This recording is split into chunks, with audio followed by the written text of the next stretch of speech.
So, you see, Evelyn, while you slept, this is what happened.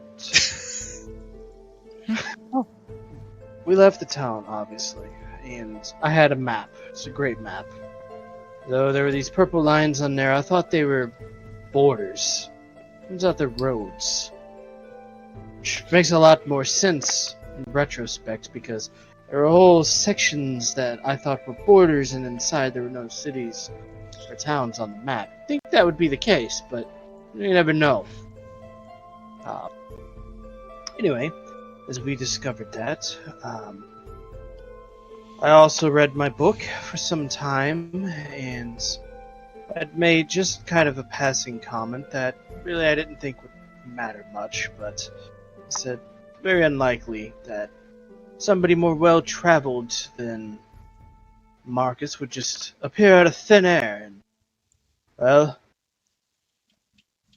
by my beard, that's exactly what happened.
Could have. In your head, it was like, ah, Did I die? Then I would say then that Test. Evelyn,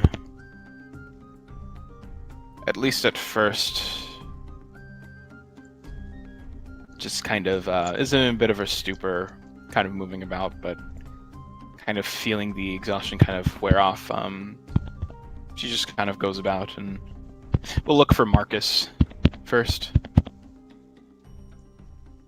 which I don't take would be very hard. Believe he was tending to the campfire last time. Yeah. Then I guess walking over to him, just kind of oh, one sec. Christ, what's going on? One. Well, Well, I guess I could go to I try Einar hard enough. then. I'll go over to Einar then. Can you hear me? Oh, okay, never mind. You can hear me now. Okay. I choose to go to them both. No, my mic's for some reason switched off of the default and went into the other mic, which turns this off. Don't know what happened. Screwy.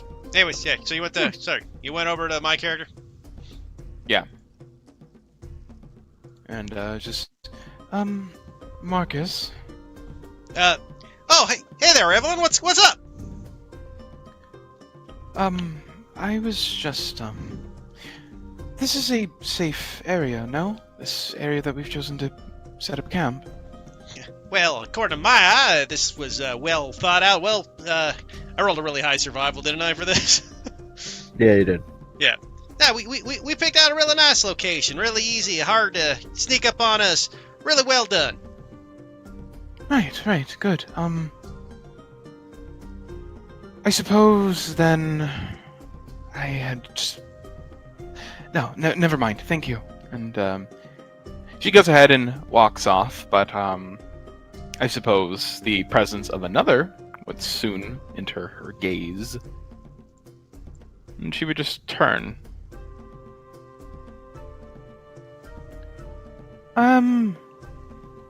Marcus? Yeah, Evelyn? How long exactly has it been since, we've gained a new member? Oh, you're talking about Rhea? Well, let's see here. She came up, well, we left after we got fought, after we had a little near-death, or death, or after-death, or fake-death experience. Not quite sure which one of those it was. But, yeah, you were sleeping in the back all tired, and a couple hours into the road, we popped into this stranger, Rhea, who was, by the way, not quite a stranger, obviously. I mean, she was dropped off by, our demigod friend and all that jazz. But, yeah, I mean, we walked in there, see here, about a day.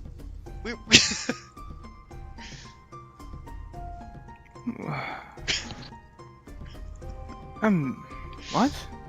Yeah. It's about a day. I mean, when you were sleeping, she came about 8 hours ago while we were traveling, So about 8 hours, she's been with us since we've been on the road, technically. I see. Why, that sure is a lot. Okay, I suppose I should go and introduce myself. Oh, you should. I tell you what, it was just miraculous the way she appeared after Einar summoned her. What a feat. Einar did what? Well, Einar said they're like, what's the odds are that someone would drop out of the sky that was more well-traveled than myself? And lo and behold, Miss Rhea popped out of the sky, and you know what? She happened to be more traveled than me. That is a interesting coincidence. Or Einar's powers, whatever that may be. Very interesting. Very interesting. That's for sure. Not entirely sure how to make of any of that, but... Well, interesting world, Well, I definitely would say that. But anyway, she's just over there and points over to where Ray is. And you gotta go mosey on over and say hello. I encourage it. She's a really nice lady.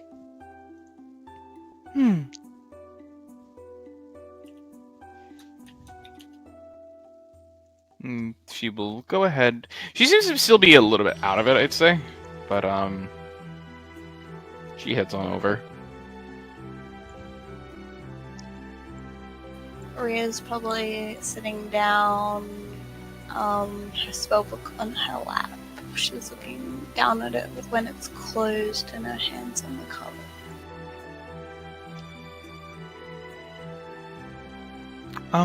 Hi. She'd look up at you. Good morning. She says, smirking, seeing as I imagine it's It's nighttime. evening. Yeah. She says what? She says good morning. No, what she was doing. Oh, what else? My spellbook? I could have sworn I heard smoking. Smirking. Smirking. Okay, sorry. My brain is having like 20 seizures right now. I'm like, I'm I being talked feel to. that I understand.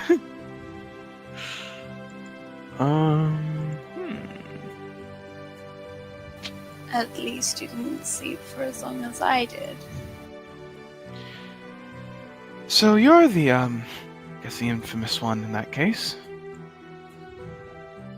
Well, I suppose I haven't formally introduced myself. Hi, my name is Evelyn. I am, I'd say more of the, in comparison to the others, the, one involved with healing and everything and whatnot, making sure that everybody stays relatively healthy.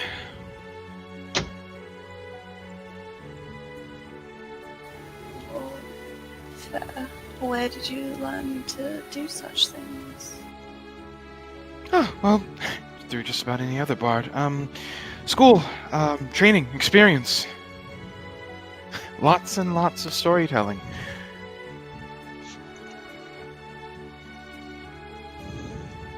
Fair. And she'd stand up and offer her hand, and it's like a handshake. I'm Rhea. Nice to meet you. She accepts the hand and shakes it. Very much as I've described before, she has this almost air of perfection over her, but in this particular area, she just smiles at you and before eventually kind of turning about and looking at the lot. Is it in the morning or is it in the afternoon? I could have sworn we were setting up or taking down camp. It is. You're setting up camp. Got it. I think Rhea's good morning was sarcasm. Yeah, that's why she's Good. But with that being said, Oh,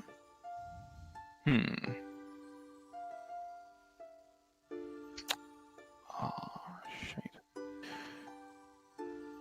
But okay. If that's the case, then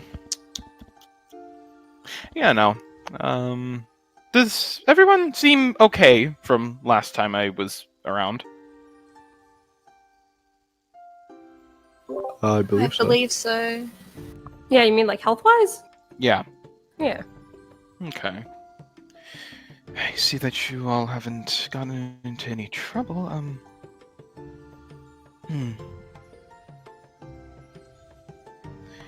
She kind of clutches her head a little bit and kind of shakes it before kind of letting go and just...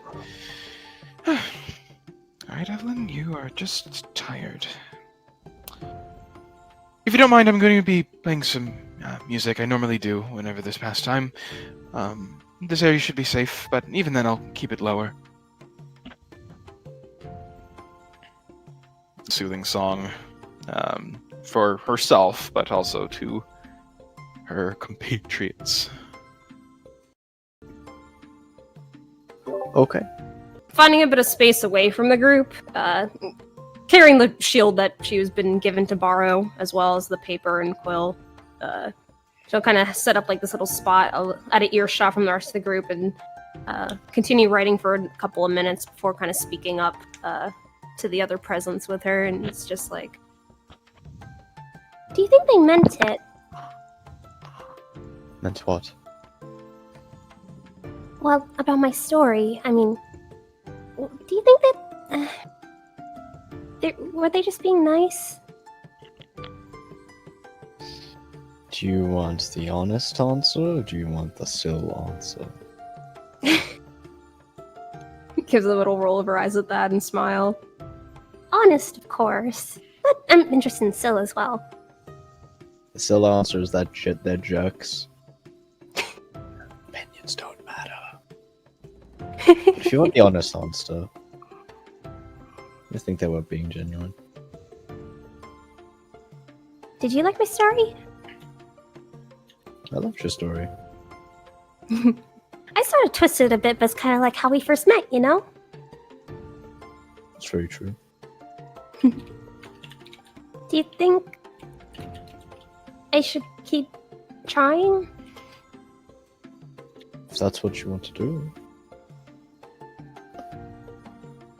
Is that what you want to do? I'm not sure, really. It's my first time writing something, but, I guess it was kind of nice hearing people say I'm good at something.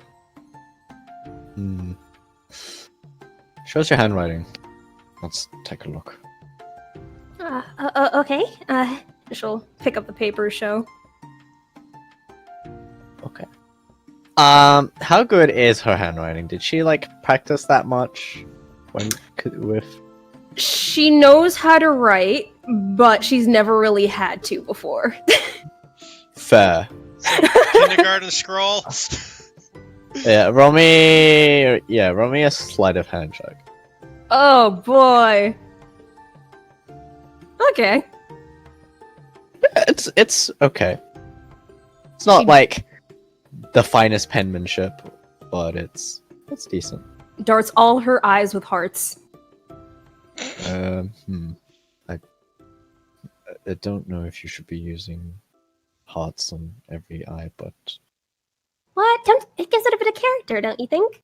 I don't think people read books for the character. Well, they read books for the characters, not for the character of the letters. Kind of purses her lips and taps the end of her quill against her chin. So no hearts for eyes, then? No.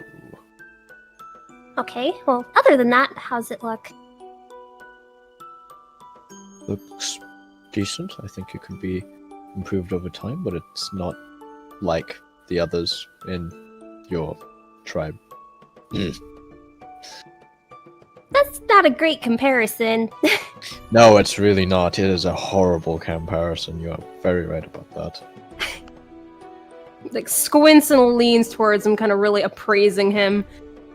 Do you really mean it's okay, or are you just trying to be nice? No, I really mean it's okay.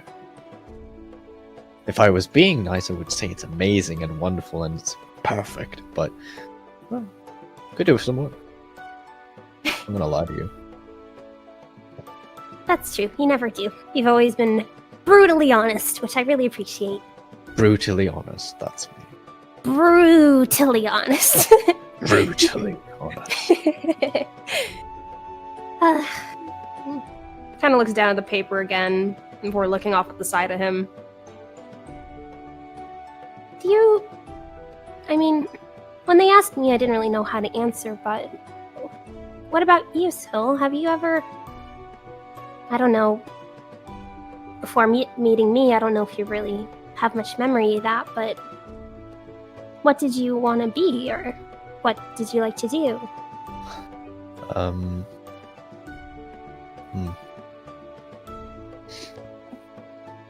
Kind of scratches his head. I mean, not really sure anymore. I'm enjoying this though. This is fun. Watching me write?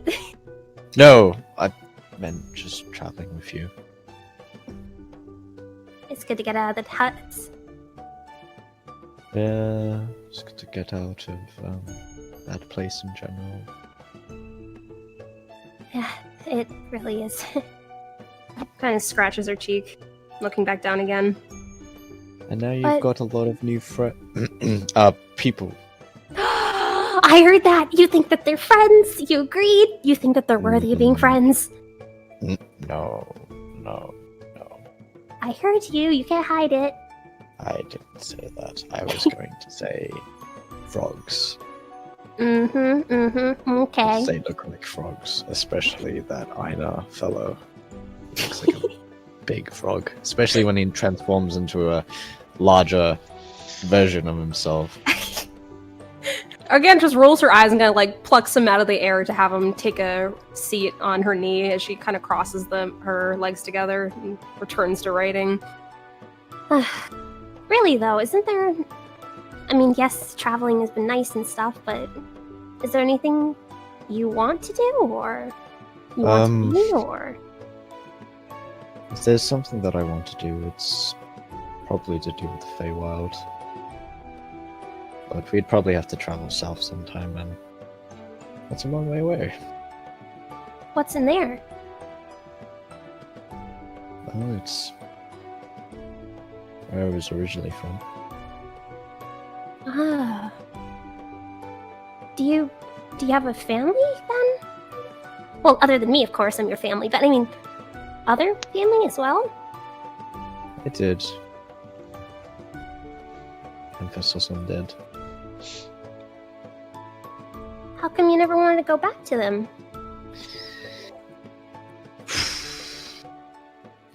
That's a very long story.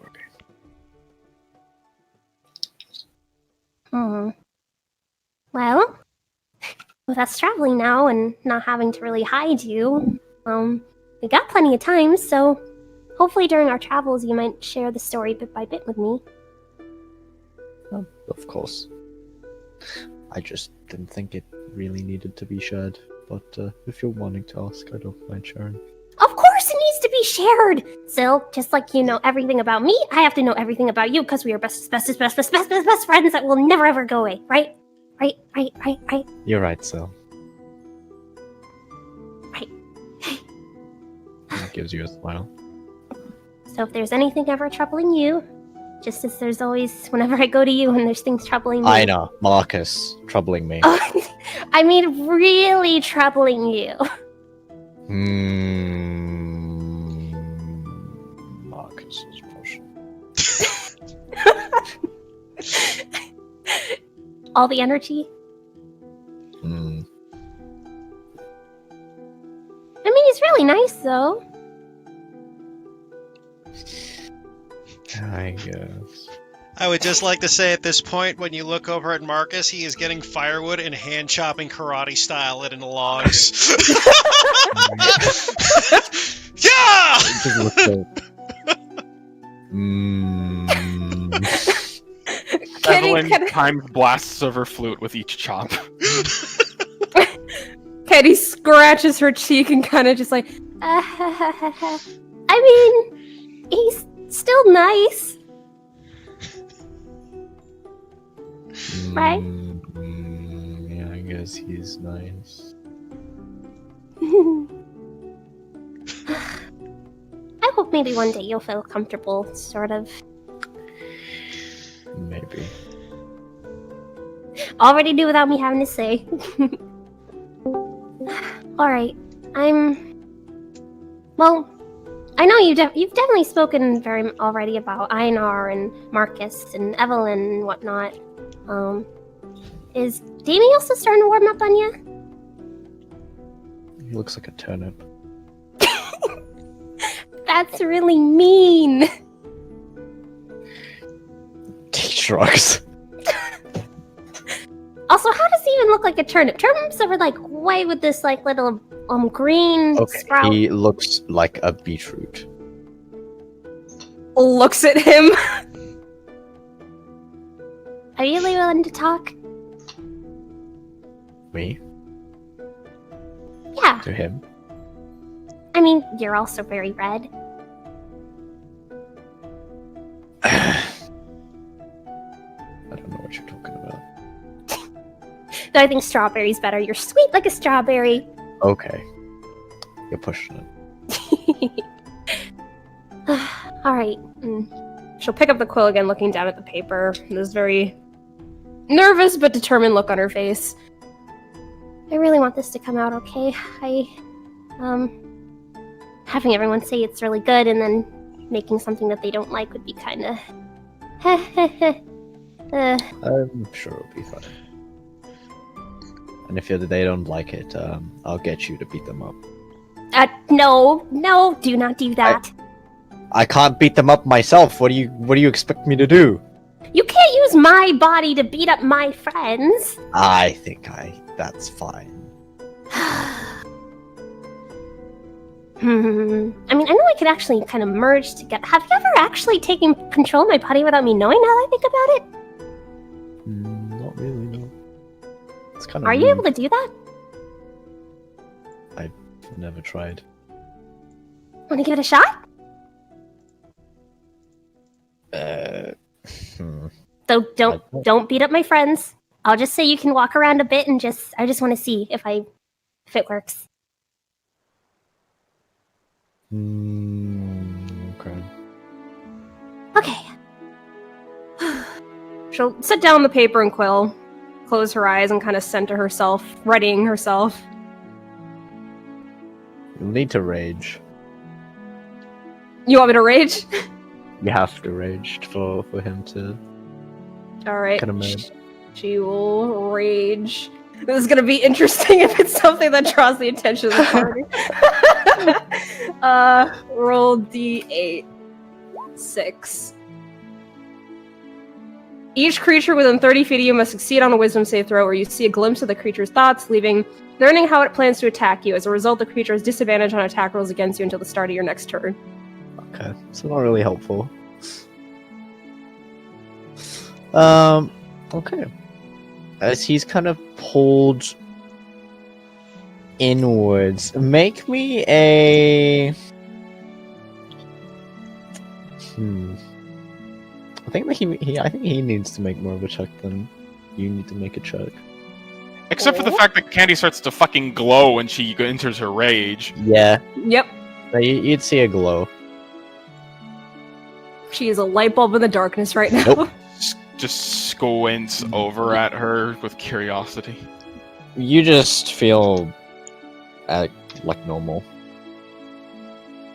Candy. Like Okay. yeah, like your normal rage.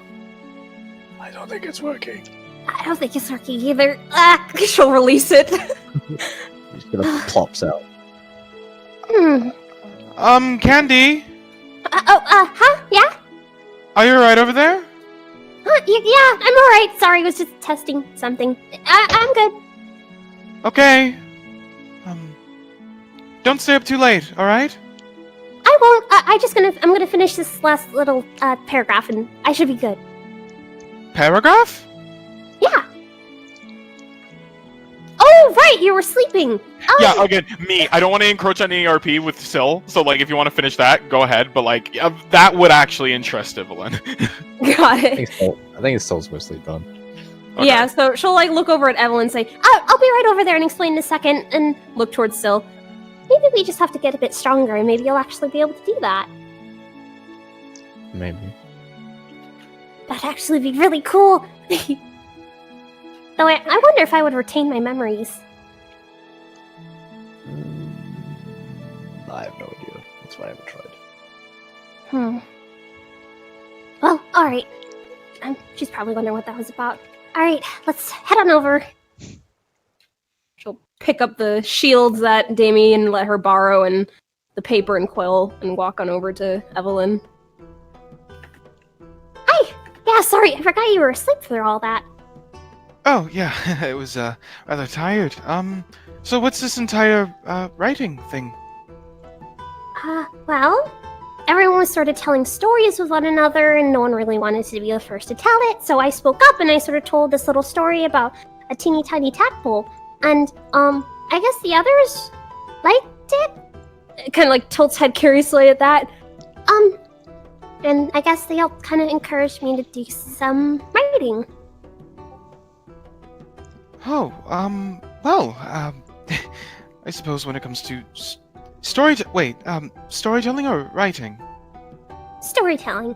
But they told me I should write it down, and I guess Damie's gonna help me get it published? This has like a very questioning look on her face at that. I think you should. I mean, if you would like, you could tell me the story. Oh, yeah, okay. She'll look around and then take a seat on a nearby log. Okay, well, basically the story is... And for the sake of time, I will say Evelyn basically hears the story of this small tadpole in a pond where it lived in with a bunch of other tadpoles. And these tadpoles would often make fun of the small tadpole for being tiny. And the tiny tadpole basically yelled at them, saying, like, once I grow up to be a frog, I'll be bigger than all of you, and sort of swam off. Eventually, all the tadpoles in the pond grew up to be frogs, and the tiny tadpole grew to be a tiny frog. And as the other frogs would constantly tease it for being so small, eventually the tiny frog decided to leave in search of another pond. And after going past pond after pond after pond, constantly being made fun of for being so small, eventually stumbled across an empty pond where there was just one other tiny little tadpole. And the frog asked the tadpole, "Why are you here all alone?" And the tadpole said, "I don't know, I woke up here all alone." And the tiny frog told this tiny tadpole that, "Don't worry, I'll be with you, be here with you, we can be friends." And then basically, once the tiny tadpole grew into another tiny frog, the two little frogs lived happily ever after together. Well, that's fucking adorable. But, like, kind of after hearing that and whatnot, Evelyn just very clearly, intently nodding as she listens to a lot of the story, kind of hearing the little bit of woes and bullying and whatnot, a bit of a sorrowful look kind of appears on her face as she kind of processes the information of the entire story, and by the end of it, she kind of clasps her hands together, just like, "And you created this all by yourself?" Yeah, sort of, made it up on the spot. Made it up on the spot? Yeah. If I may ask, was there a role with any of that, or was that just all roleplay? Nice. I literally made it up on the spot. Nice. But no, I guess Evelyn would just kind of like nod at that. It's just like, wow.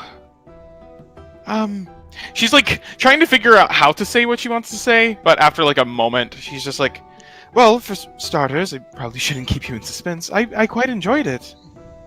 It was a nice story. Message was clear, characters were clear, you could sympathize with them. I think you did rather well." Really? Candy, do you know what a bard is? That's basically what you are, right? Playing music, singing, that sort of thing? Yes, but one of the aspects is storytelling. Bards, if anything, are... Wow, I'm getting barraged. Okay, sorry. Bards are, frankly, one of the, I guess you could say, biggest consumers of knowledge and information.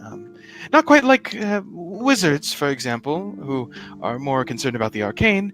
Bards are more worldly in comparison. More involved with the means of stories, with the means of the arts, the more philosophical parts of life, one could say. Well, some of them anyway, myself included. When it comes to storytelling, that is something that bards particularly can oftentimes favor. Well, in my particular case, she kind of, she placed the flute on her lap, but she kind of picks it up and grips it in her hands, and she's just, I'm personally more akin to this, but yes, I've heard quite many stories in my time as a bard.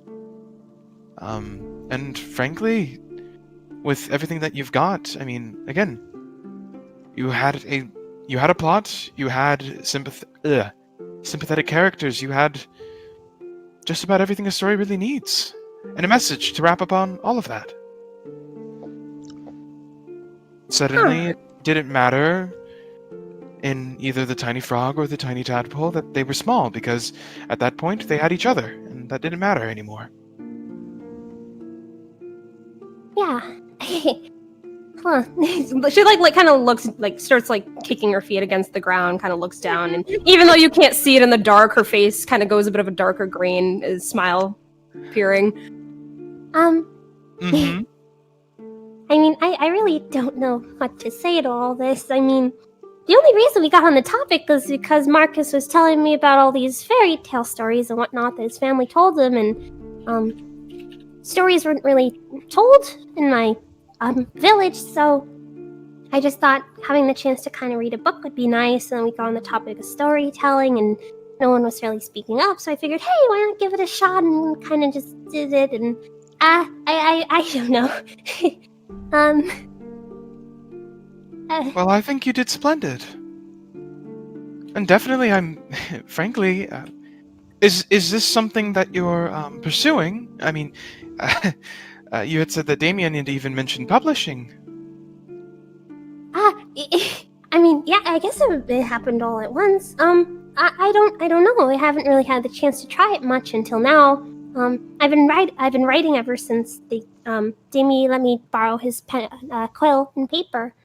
Well, I think that you should pursue it. I mean, really, you've got something good here. If you continue to sharpen it, who knows what you could do. It reminds me, when I was about, well, if I'm to be completely honest with you, I haven't actually been a bard for an incredibly long time. Huh? Really? Yes. I've only recently came upon the, I guess, art, one could say. Picked up this here flute about, kind of thinks about 5 or 6 years ago. Huh. And so you just found yourself really liking it? Yeah. I guess in a way, even though bards are all varying, with some who like to pursue art through visual, art through dancing, art through singing or playing an instrument. If you think about it, all of those, including your writing, have one true purpose, and that is telling a story. Huh. Kind of looks down at the sheet of paper in her hands. Here. Tell me what you feel. And she is going to bring the flute to her lips, and she's just going to play I guess for this particular case, a more thrilling, more jaunty tune. That being said, calm enough to where it's not particularly loud. Kind of want to make a performance check for that one. Yeah, roll on. Yeah. Don't Also, give me... all you guys trying to make Candy multi-class and a bard.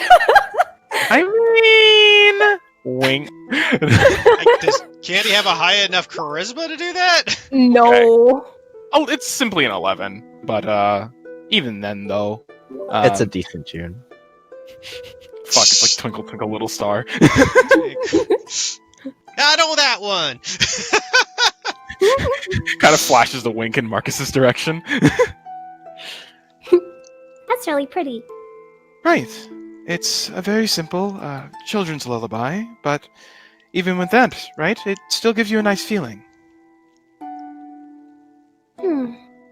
Well, stories in that same way are supposed to do something similar. I mean, of course they carry a message, for the most part, but they're supposed to make you feel something. And, well, I particularly thought that story of yours was rather uplifting. You think so? I know so. Huh. Again, like, just kind of stares down the paper, this very contemplative look in her eyes for a long period. I'm sure there are plenty of tiny frogs out there that would like to hear that story. Huh. Yeah. Okay. Yeah, alright. It like kind of strains her back a bit. I'll make sure that I finish this and try to I mean, I don't know if publishing is an actual thing I can do, but Candy, just start with each step, okay? And you'll get somewhere. No need to rush. I know that Damien speaks of big things, but you always have to start small.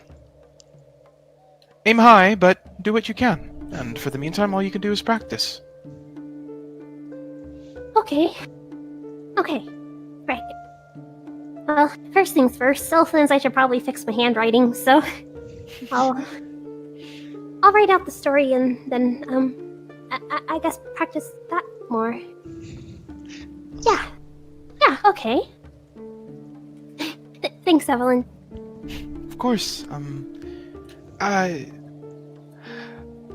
not a calligrapher or anything, but if you would like, I mean, you already can write, but take it you don't do so very often. The way you And for the sake of this, assuming that she's probably still holding on to her pencil, Yeah, her quill, yeah.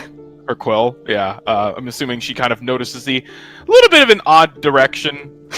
She's holding Shaking it her like hand. she's holding it like she's clutching a pole. Yeah, she kind of notices that and just, well, I'm no calligrapher, but I don't know. Perhaps I could write out a few things and maybe you could trace after me. Oh, okay, yeah. I mean, I bet your handwriting is really pretty. When I can take some time. I'm not a particularly fast writer. I'd say at that yeah, point, I mean, yeah, if it's not too much trouble. at that point, you just hear Marcus shout out, "Vittles are ready!" What's ready? Vittles, in other words, dinner. Kenny's same reaction looking at Evelyn. Vittles? She just kind of tilts her head in a way that, like, it's funny. Like, the thing I will always love about her hair is that it always moves like a half second before she does, so it's just a shift of the entire head. So it's just, then before looking back over towards Marcus, it's just, sure, yeah. You need us to whittle something? Ah, Vittles! It's short for vitalities, to eat up. Oh, okay. She leans over to whisper in Kenny's ear. I thought he said fiddles. Right? It sounds a lot like a bunch of other words. All right. Well, we should go ahead and get eating and get to bed. And we'll hop up onto her feet and offer a hand to help her up as well. Yeah, she gets up, accepting the help, and kind of with there, she places a single hand, a very soft hold on her shoulder, and it's just keep practicing, okay? Yeah, okay. I won't disappoint any of you guys. A very light smile appears before eventually she kind of looks off and begins to head over. As Evelyn walks away, waiting until she's like out of earshot, Kenny looks down at the paper in her hands again, and off to the side where Syl is floating, gives a kind of a little firm nod. Won't disappoint them this time. And follow after. Okay. Does anyone else have anything they want to do before lunch? Just take that silence. Silence. If anything, if I remember correctly, with the previous combat that we were all in, it was Evelyn, Candy, and Marcus who were all knocked out. Was anybody else or Yeah, it was just Marcus and Evelyn. Marcus? Yeah. Oh, okay. Candy never Then died. I guess she would just quickly kind of check in with him. Just hey, are you feeling all right? Oh, yeah, feeling pretty good. Pretty chipper myself. You feeling all right, Miss Evelyn? I mean, you're the one who was sleeping all day. I mean, I've been up and about normal. You doing okay? Yeah. I definitely feel better. I felt a little woozy, I guess is what you would say. But I think for the most part I feel better now. I just felt really tired after everything. Not entirely sure why. Marcus thinks back to his concussions. Yeah, well, I mean, make sure you take care of yourself, Miss Evelyn. You don't want to, like, push yourself too hard. I mean, boy, I gotta say that the sleepiness seems to be going around. I hope there's nothing going around catching around us. I mean, Damien slept the day before you did, and You think there's some sort of sleep disease? I don't Pretty know. impossible. Oh, yeah, my master told me about some weird diseases that can come out from the mosquitoes and such. Well, lucky for you, I have a way to deal with those such things, so... Ah, no kidding. Now, my master said eventually I wouldn't have to worry about that sort of thing on my own, but it is always a good thing to hear that you got everybody else covered. Well, I'm not surprised with you. I'm sure that anything that would try to would probably burn up. You know, it's funny you say that. There was this one mosquito that did land on my hand and tried to bite it. Kind of blew up. Weirdest thing I ever saw.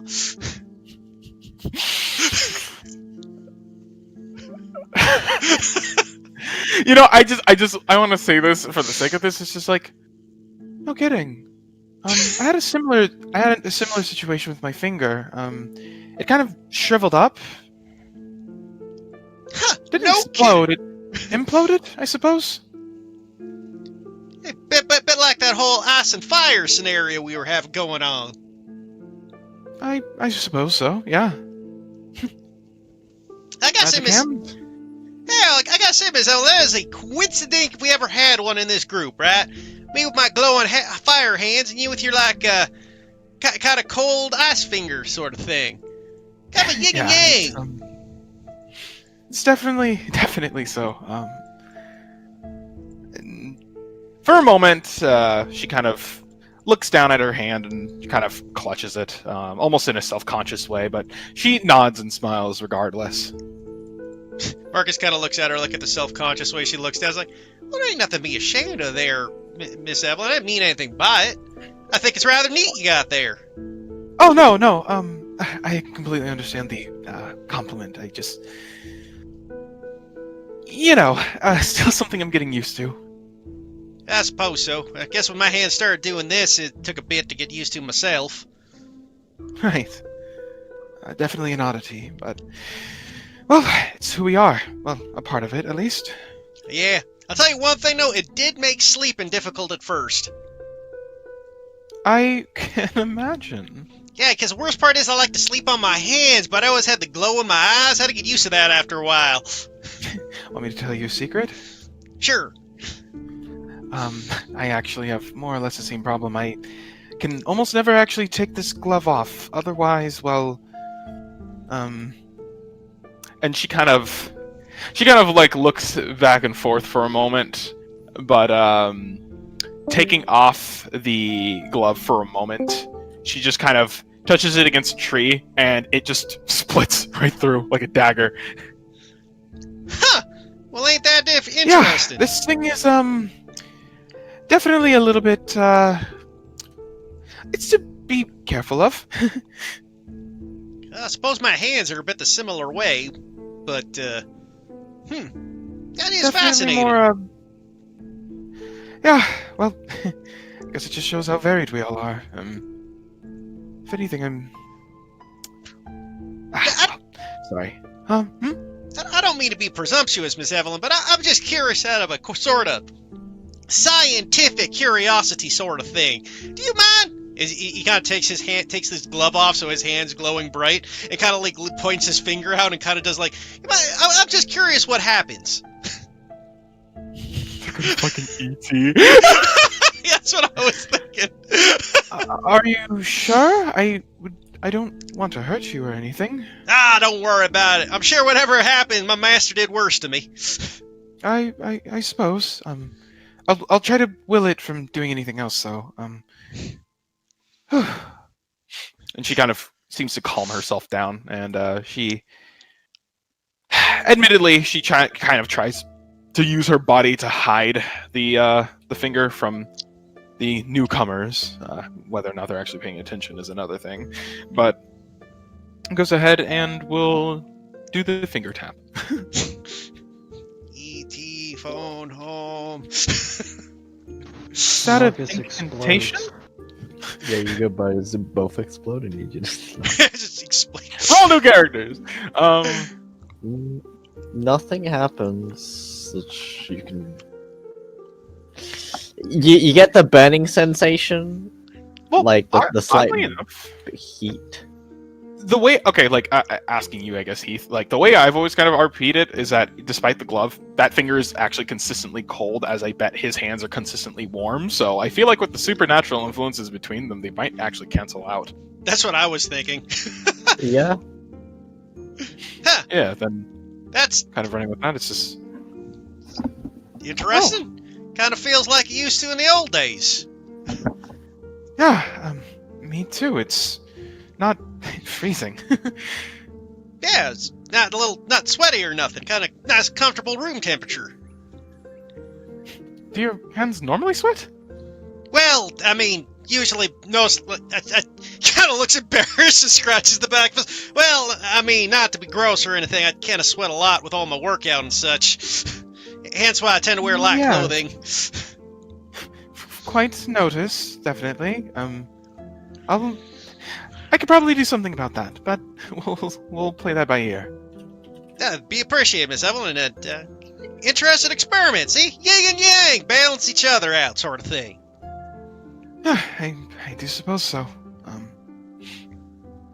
And she kind of looks at her finger for a decent bit before kind of clenching her hand and very carefully making sure that the tip does not hurt. But it seems to be that when it actually interacts with herself, the bladed portion seems to retract, rather.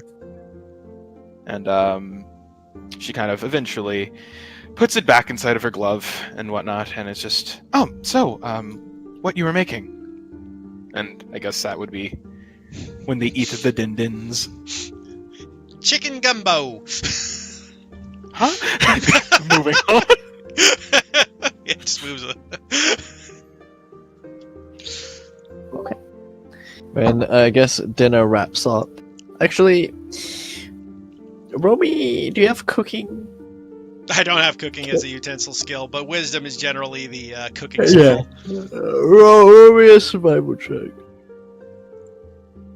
Do I have? No, I don't. It's a little bit slightly taste like it's okay. Could taste a little bit better.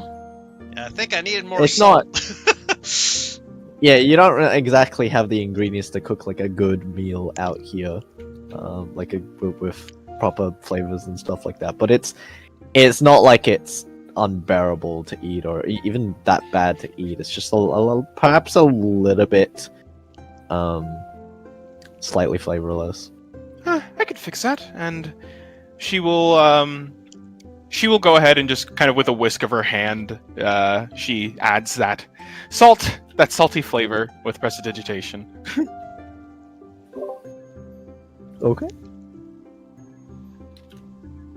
Alrighty.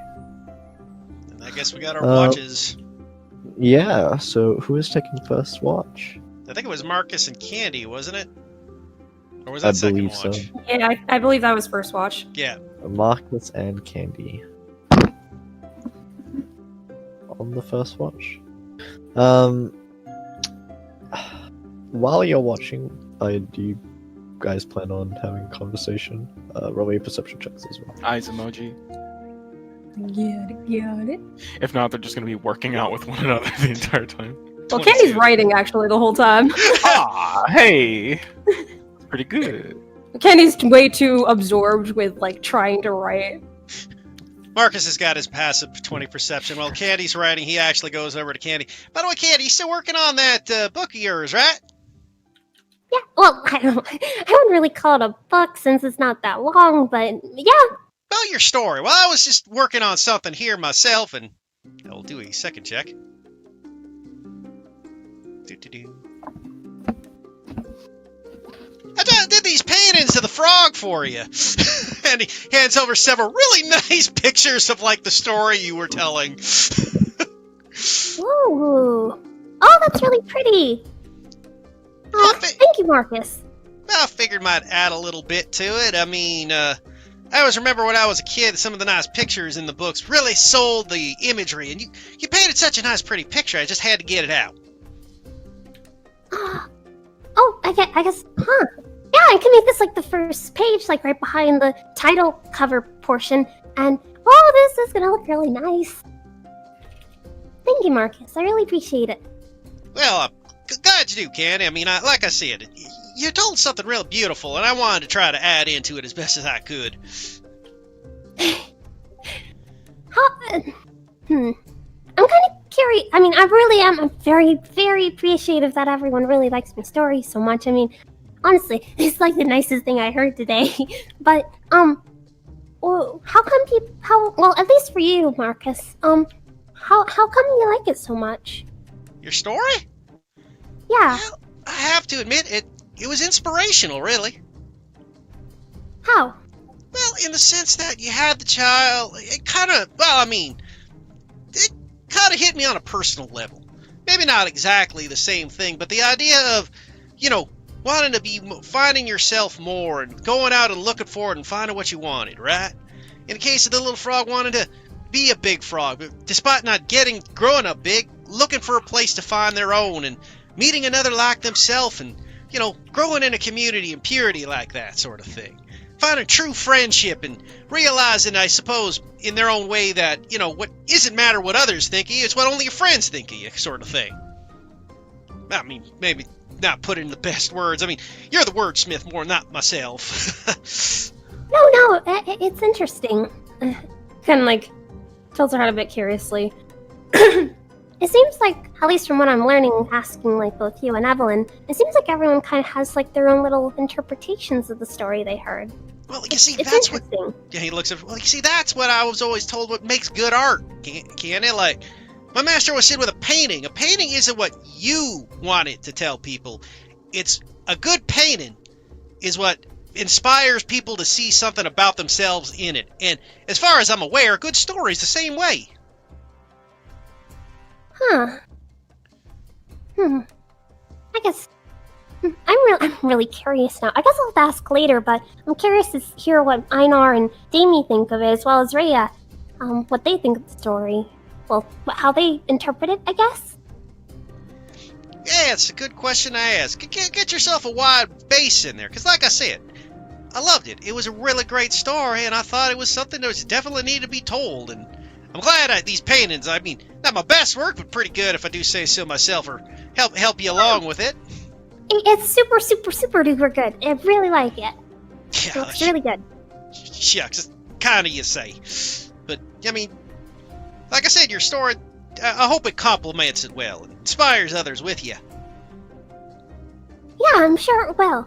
I mean, you're a super duper good artist, so, I mean, with that on top of it, even if my story ends up not being that great, people will look at your art and be like, oh my gosh, this is so cool! Well, it's kind of you to say, Candy, but I think your story can stand on its own. Mine's more just to complement the creativity you had. Oh, thank you. I'll make sure to keep this somewhere safe. She kind of like slides it into her bag in a way where it kind of like curves along the edge, so that it doesn't bend from anything inside. There we go. I'll make sure to keep it super, super safe, so that it doesn't get ruined. Oh, glad to see you taking care of it. Marcus kind of looks out in the night. Whew. And as you do, Marcus, you hear a howl in the distance. Sounds like a wolf howl. Seems like we got some wolves out in the distance. It like lifts her head a bit. Well, we are in the forest. Yeah, they get around. Do I sense how... Can I get any kind of idea how close or far they might be? Within 200 feet towards the north. 200 feet! They're pretty close by, Candy, just so you know. Like, around 200 feet away, I'd gather. You think we might want to get the others just in case they come by? I mean, wolves generally aren't too vicious towards people, but... You want to be safe at times as well. Well, I mean, typically with wolves, as long as it's not... Mature! Oh god, he broke again! Flips off the log. Bloody well mailing you a chair when this is all over. Colonel, I'm trying to sit down in a chair, but I'm dummy thick. And the presence of my ass cheeks keeps breaking the chair. Fuck! Ow! Okay. Well, shut up! They're attacking! I was just thinking to myself, like, man, this hasn't broken once since sitting in it, and then immediately. Oh god, what was I saying? Wolves generally don't attack, yeah. Yeah, she's like, Well, I mean, unless they're together in a pack and they think that they can outnumber. Oh, wait, everyone's in the tent.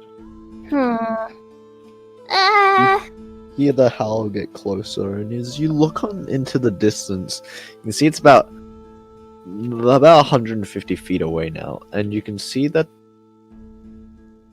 it appears to be not a normal wolf. It seems to be standing on its hind legs. Oh, crap! Oh boy. Okay, let's get the others. Evelyn! Hey, everybody wake up! Davey, Evelyn, Ina, Marcus will start, like, shooting, like, the beams past the tent to try to get light to wake them up. Kenny will start shaking each of the tents. What's happening? There is a two-legged wolf man out here! Is he approaching? Yeah, he's getting closer! I mean, he hasn't attacked yet, but I feel like everyone should maybe be up just in case. It starts dashing towards the camp as it starts to see out like everyone start to be woken up, and it just lets out another howl. I need everyone to roll me initiative. Oh boy.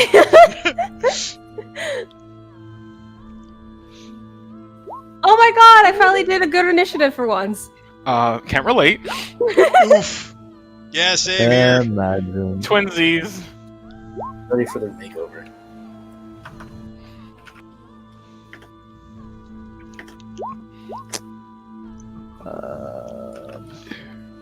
This party isn't in our initiative rolls. Very different initiative. Please roll terribly, Wolfman.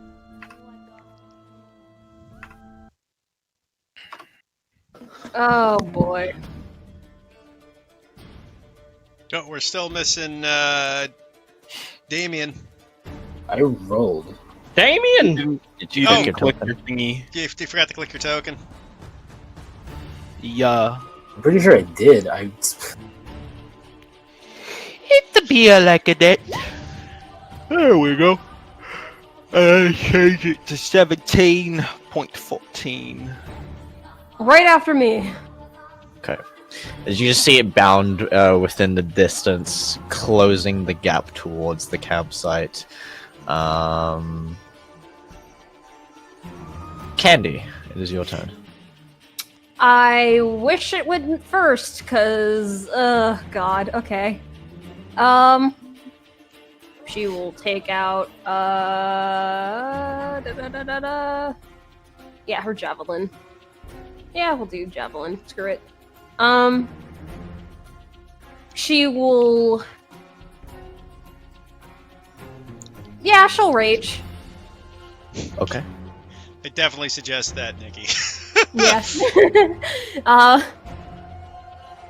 So as soon as this thing starts running in the direction of the camp, she'll just call out, "Syl!" And immediately her body lights up. What's that? Suck our life force. Suck our life force. Suck our life force. No, another 6. Yeah, another 6. So Aw, damn it. It doesn't affect us at all. yeah. So yeah, that's a bad one. Especially Oh, no? not near Wait. me. Oh, fuck. Yeah. Well, I still have rage, so Yeah. she will. I mean, with how far away it is, yeah, she's gonna reckless this one. Okay. So that is javelin with advantage and yeet. Javelin range is 120, so it's a normal roll. Hmm? It's a normal roll, so it's 12. Oh, how is it normal?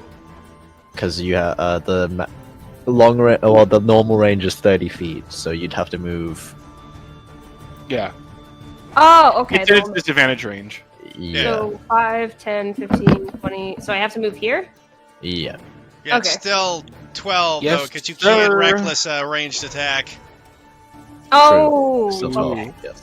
I've never played Barbarian before. Oh, okay. So Strong. does that have to stay, or because I didn't know? No, you don't have to stay. Okay. Don't worry, I don't play barbarians either. You Uh, should. I mean, They're if you don't spicy. attack though, Nikki, you lose your rage, right? Oh, I just yeah, started playing one. Yeah, I meant more for the reckless then, because if reckless, wait, I can't reckless rate. Wait, I'm confused. You got can't it. reckless with ranged weapon attacks. attacks. Yeah. Yeah. So You you just can roll use- it normal. If you don't attack and you don't get injured, you can use your bonus action to keep your rage up. But you have to use another rage. But Yeah, I can, you have to be taking damage or dealing damage. So in this case, if you throw and you hit, and more importantly, if that thing hits you, then you're going to keep the rage. You don't have to deal damage. You just have to make an attack. yeah, I still plan on making an attack, but I mean, just reckless. There's no point to reckless then. There's no. Yeah. No. You just wouldn't. You just don't reckless. That's all that happens. You just didn't reckless. Is Yeah. all that happened, Nikki. Okay. Got it. All right, that's my so turn. yeah, So you still move. Oh, are you throwing from that distance? which would have been a disadvantage throw. And Yeah, either way, it's still the 12. So. either way, it's still Yeah. 12, which hits. Oh, Yeah. okay. Deal 12 points of piercing damage as you huck the spear just directly through the woods and into this. Actually, let me check your line of sight. and All see that if it's time worth- with a pencil It- made her stronger with the spear. Actually, with the half cover that it has, pushes it What? just enough to be. Unless you want to move. Oh yeah, if I can't see it, then I would move. So where would I build this? Ah, yes. What's your themes? About here. Banana Appropriate tiger considering we're guys. fighting a yeah. werewolf. Right there. Yep. Okay. Okay, that would hit. Dealing 12 points damage. All I can say is thank God Marcus's high perception. Damien. So basically, just a quick description: purple flicks of light immediately envelop her and kind of wisp off of her like kind of purple flames. That's what her. Damien's gonna crawl out of his tent and look around, and just not happy that he's awake and what he's hearing. And when he sees the creature,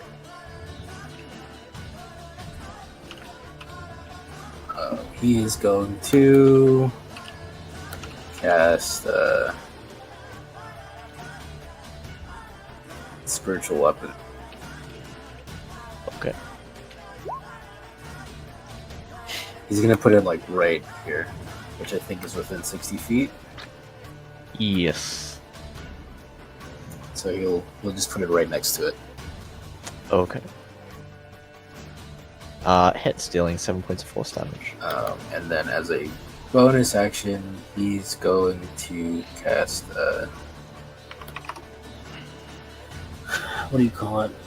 Yeah, he's gonna cast Sacred Flame. You can't cast a cantrip Yeah. as a or no, use your action. You mean? No. Yeah. As an action. Yeah, it's as an action. Yeah, that's Yeah. what I meant. Yeah. Sacred Flame. Yep. That is a dex save, I believe. Yeah. That one.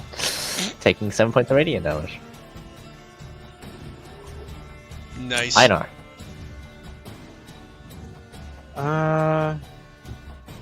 Still fall out his tent. Move here and basically his underwear. We'll have Yeah. his Hot. hammer and shield ready. I had to say it. You know I fucking had to. He doesn't sleep in his armor. He's gonna get fatigued, so it's Precisely. his God underwear. bless. So are you Sorry, readying man. are you readying an action? Yeah, I'll swat anything that gets within my melee range right there. Okay.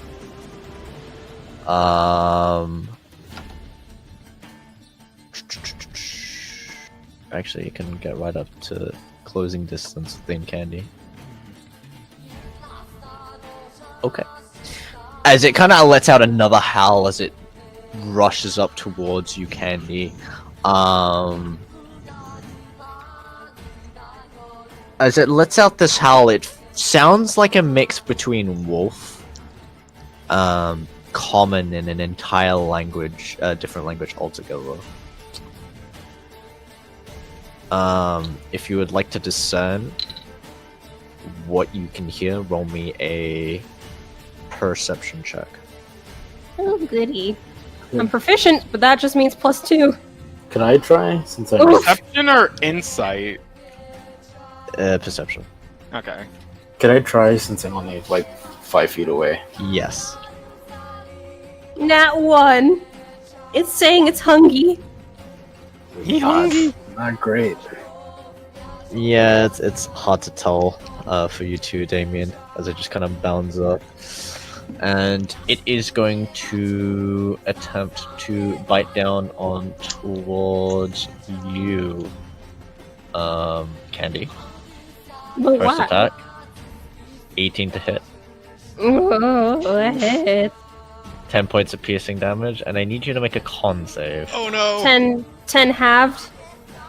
5 points piercing total. Alright, so Oh, con God. save. Yes. Oh, no! Candy! We're gonna have to put I Candy can't down, believe guys. Candy's gonna become a or a werewolf, guys! Oh. Oh I mean, it fits. She already has the tusks, and now she's just gonna have really long canine. Okay.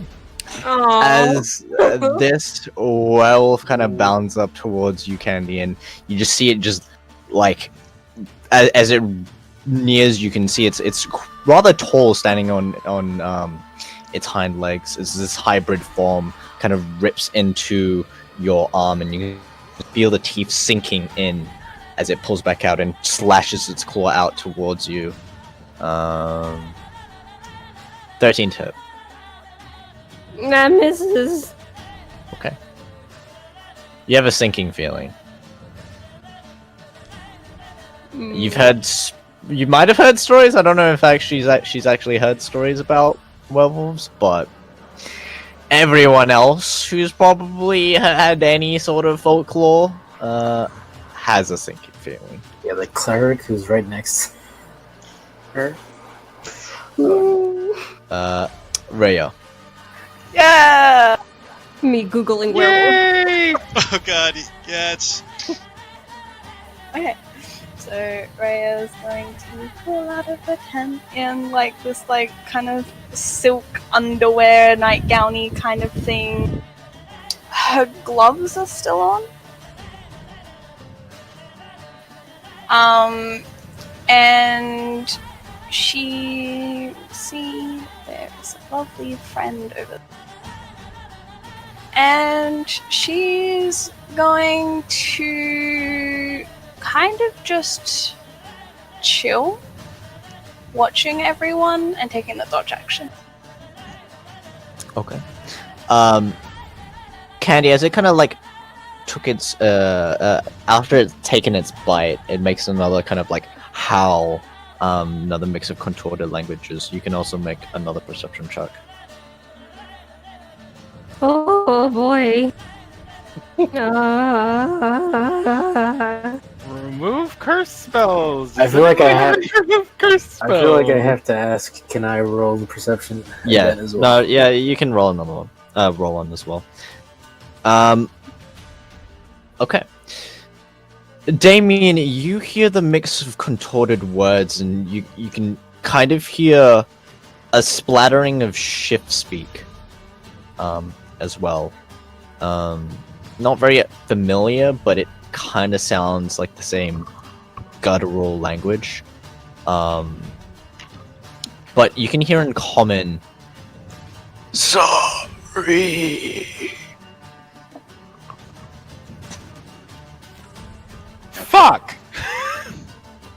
Marcus. I think Marcus didn't hear that. Okay. Marcus goes, Candy! And he will unleash his unarmed strikes of flurry. Let her go, you beast! And unarmed strike. Okay. Hits. Unarmed strike. Ooh, that'll miss. Miss. And flurry of blows.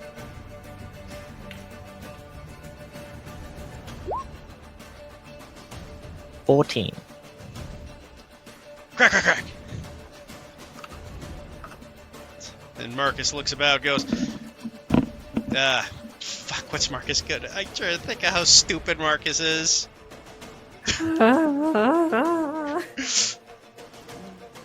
Candy's his friend. Doing this to kindness.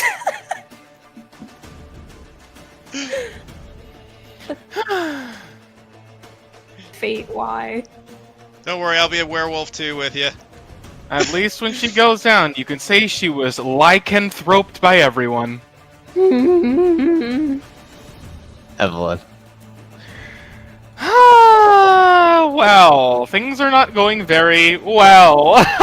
but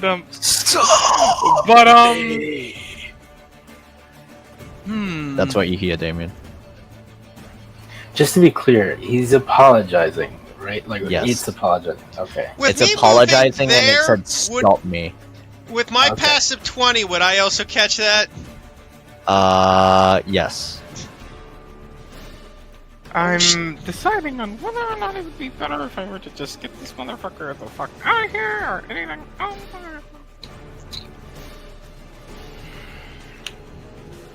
And then there's, there's a lot of things going on around here. Am going to, yeah. I'm gonna go ahead and look over towards Marcus. Is just like, deal with it. I know you can, and give that sweet, sweet inspiration to him. Thank God, I'm gonna need it if I get hit. Oh yeah, I know you fucking will. And afterwards, I know I could Dissonant Whispers for the sake of dealing damage, but I also don't want him to fucking hurt anybody. Which no, and yeah, if I make him run, then he'll go out of reach of the other melee hoes around here, which is arguable whether or not that's a good thing or not. Marcus can chase him down. I know, but he shouldn't. So, I'm gonna just go. Does Evelyn hear the sorry apology thing as well, or? Roll me a perception check. I mean, the others are free to say things. Yeah, no, I'm literally only doing this just so I can pick the insult for my fucking vicious mockery. Okay. Roll me a perception. Hey! Yeah, you can hear it. Also, Yeah, because I'm and- just watching, I'm also gonna roll a perception. Okay. Alright. Yeah, no, Evelyn is just like, sorry for what? For biting my friend or the bad smell I can feel all the way from here? And... 1. You know what? I'll take it. Marcus is like, that was a little cruel, Evelyn. I mean, he's obviously a poor, cursed creature. That'd be cool. Not 1. Nice. Nat 20. Not 20. 3. I'd rather a nat 20 with that than nat 20 on a bite. You're absolutely right, but who knows? Maybe he has your luck. But, okay. Then I suppose... Yeah, she's going to step back over... Let me just, just making sure that I'm... Oh, yeah, that's... Huh. Let me just get far away. Okay, I feel safe now. Don't quote me on that. Yeah, that'll be the end of my turn. If anything, Evelyn will take out both of her daggers, and she is awaiting. Candy.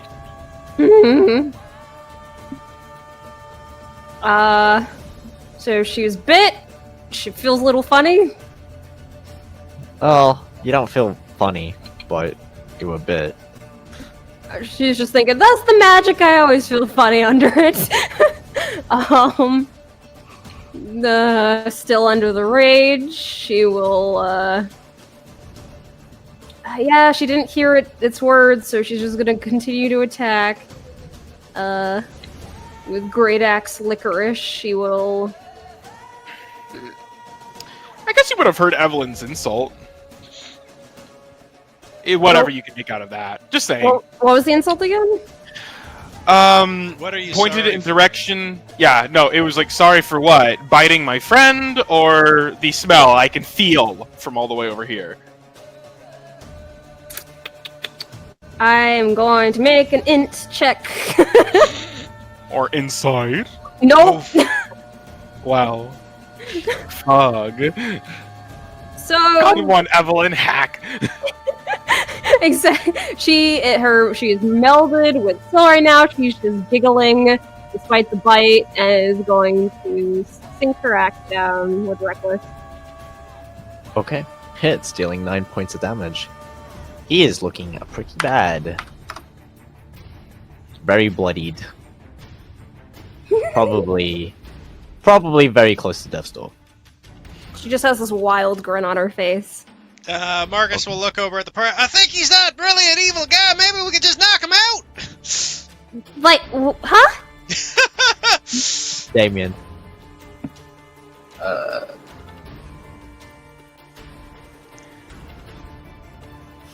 Damien heard him say stop me, so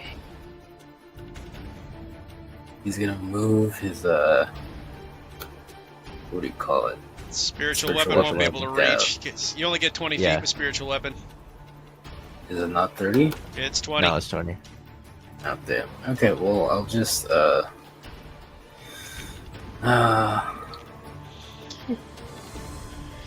I'll cast Sacred Flame. Having fun, Nikki? Nothing bad's gonna happen. Wow, wow, wow, wow. Hey, who let the dogs out? She's Fails. a tramp. Whoa. Taking 7 points of radiant damage, he is now on death's door. Who let the As dogs the flames just kind of incinerate, just like part of its fur, and you can smell the singeing of fur, Marcus, as it's now just kind of like barely holding itself up. I know, Hunter, Oh, could you I was knock him gonna- out? Nope. unless you have. Back. Is that the end of your turn, Damien? I was just gonna say I was also gonna back up. Okay, all good. I know. Alright, I'm gonna activate Uvar and give myself advantage on this attack. Okay. And, I don't... It's Marcus didn't call out to knock him out, so we'll try that. Okay. How do you want to Just- knock him out? So, Arna will walk up in his underwear, his one eye glowing at this point. And you look at the wolf. Torbjorn says wolves are conniving creatures, cunning, but you don't seem quite that. And I'll kind of swing my hammer a moment and spin it. He'll spin it in his hand and do like an uppercut with it Okay. to try to knock the wolf in the air, the werewolf in the air a bit.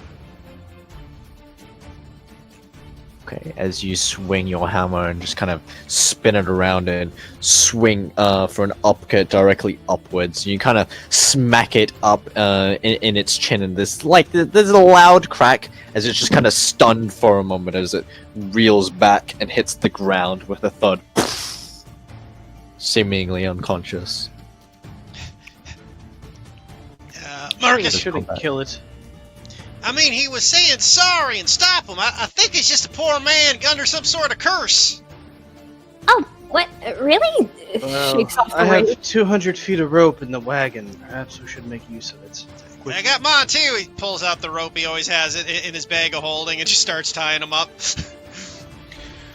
Yes, perhaps we should. And You, Einar, should get dressed, Hmm. please. He turns and looks, sees Rhea. I'm not the only one. Looks towards Rhea. Rhea just goes, and just gets back in the tent and goes back to bed.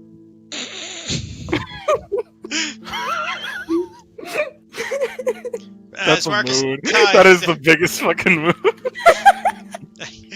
As Marcus is tying up the werewolf, he looks over at Candy and goes, Candy, are you okay? That thing took quite a chunk out of you. What? It did? Like pats herself over and then notices the big bite mark on her arm. Huh. Oh, it did. How much does Damien know about werewolves? I'd say anyone who's like at least heard stories and tales, which I believe is like pretty much everyone except Candy and Einar would probably know stories about and folklore about werewolves. I don't think werewolves are really Nordic. No.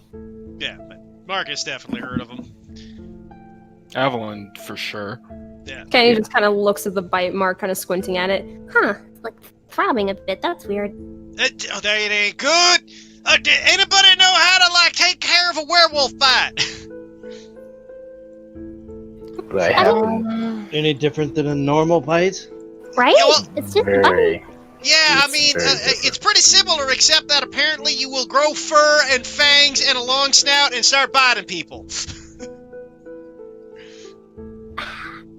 That doesn't sound all too good.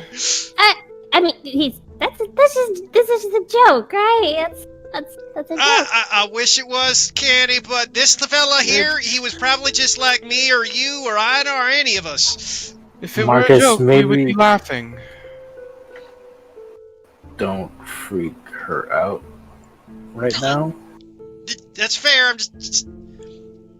Marcus is a little Her freaked out smile is himself. Her smile is very strained now. Hey, Candy, don't worry, all right? We'll figure something out for this. Okay. Einar will tie the werewolf to a tree. You guys are taking this is. So wait, you're being serious then? Yes, we are. Don't worry, Candy, we'll take care of this. I mean, there's ways to take care of this, ain't there? Damien, you're a cleric. Yeah, what do I know about like removing, like undoing lycanthropy? Roll me a And from religion or history. for me, I guess, with Oh, my history. extensive knowledge on storytelling, what would I probably know? I would like to cast guidance Okay. on myself if I could. Yeah, that's fine. While I For recalling information, actually, it's very hard to kind of like guidance yourself. It's just kind of like, okay. yeah. I don't really use guidance for like things that you try to remember. History. 17. Okay. Hey! Okay, so the both of you would know that a remove curse spell is probably one of the easiest ways to remove lycanthropy. Easiest, but how accessible? Because we don't got. Well, you'd have to find someone to cast it for you, which abundance of in a big city. Evelyn just would shyly look over towards Damien. Just, you wouldn't happen to, have that spell? I'd be able to, but not Yet. yet. Yeah. In any case, you guys got till the next full moon, Which is another 30 days. Roughly a month. Well, we got a Well, month. we Don't can- worry, Candy. We'll get you to town and take care of this. Of course, and we recently got paid and everything. I'm sure that we will be able to do something about this. She very much strained smile, but nods her head quickly. Right, of course. Nothing to worry about. We got this handled. We'll be in a big city and we'll find something to fix it. Candy, have you ever been sick before? There is a long moment of silence. Yeah. This is nothing much more different than the average common cold, especially when we have the remedies for it. You'll be fine. Mm, We'll make sure of it. She's gonna kind of hold up a finger as like a one moment kind of gesture and kind of cup the air where Syl is to kind of turn her body so her back is facing the party and kind of whisper down to him, and it's just like, this is probably a stretch. Sort of like with those other times where my body was in bad shape, do you think you're able to, I don't know, come in and fix this? Or is this more than just, You see him cringe a little bit and kind of wince. I think this is a little bit out of my forte, unfortunately. right, And he just kind of has a worried look that you haven't really seen him have for a long time. that does not help her pounding heart right now, but she forces a bit of a wider smile, just like, I'm sure this is fine. Even if this, it's not like the other things, that's, this will get figured out. It'll be fine.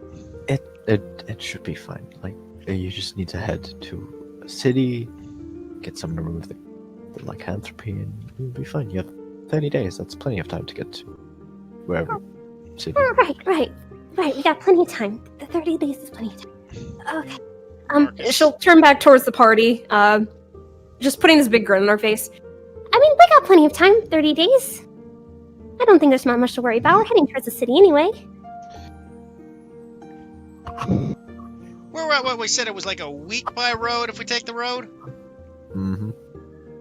Yeah, it's only a week to the jesters, and we can take care of it. We'll just, no pit stop sort of thing. We gotta keep moving. Right. So, I mean, not much we can really do about this now, so no point worrying over it. It looks over towards the tide creature. What about this one? I don't know. I'm hoping he might turn back to normal when the sun comes up.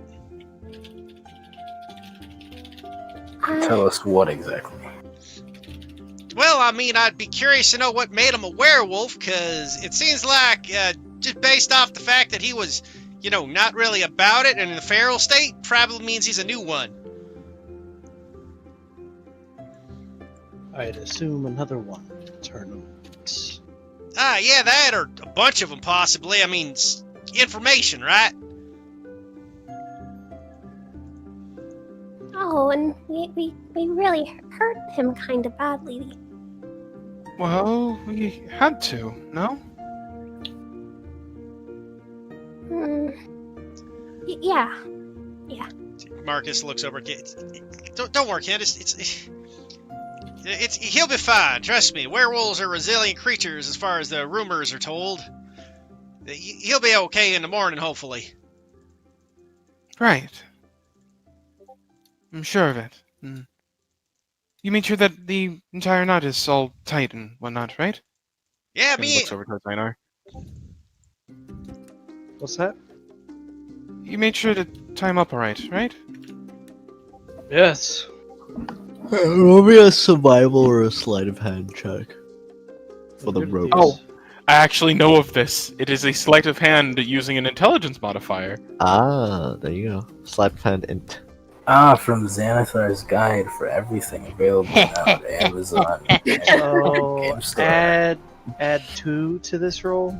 Could I potentially help him in this? Because I would actually be proficient in that. Yeah, sure. Okay. Roll with advantage. 18. Oh, thank fuck. I mean, you didn't need it, but yeah. 18.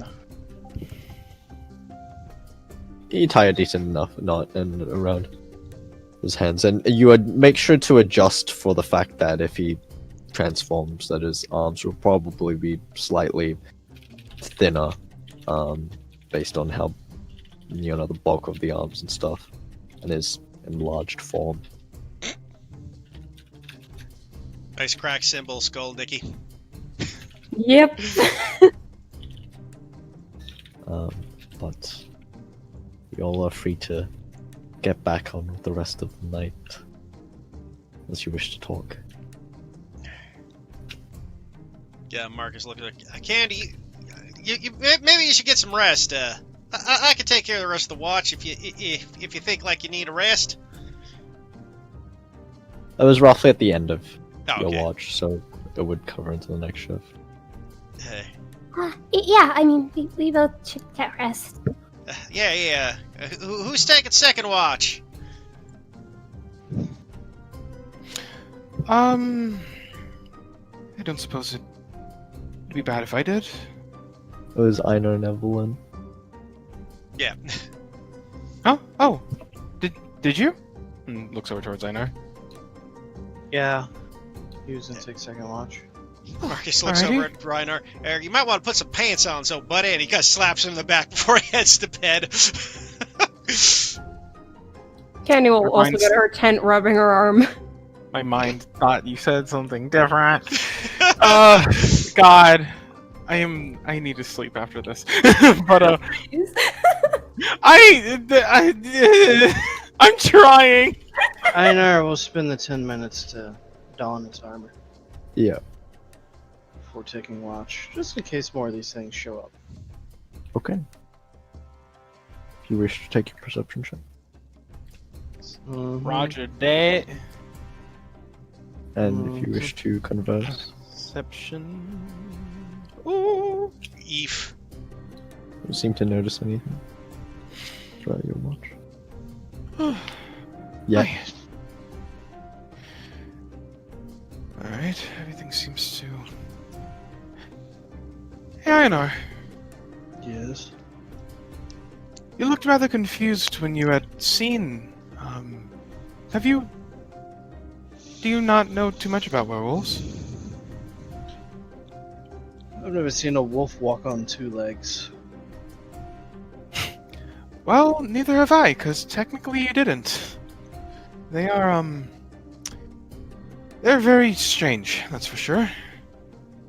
I've never personally seen one, actually, up until now, but I've read plenty of stories, so I suppose I would rather prepared.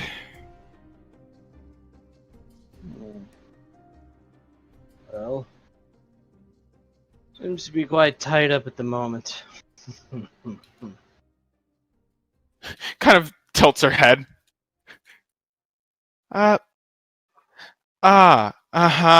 Very funny. Though if I may ask, and maybe this is just you, but, and she kind of takes a moment to look at the others. How is everyone seeming to sleep with a werewolf in our camp?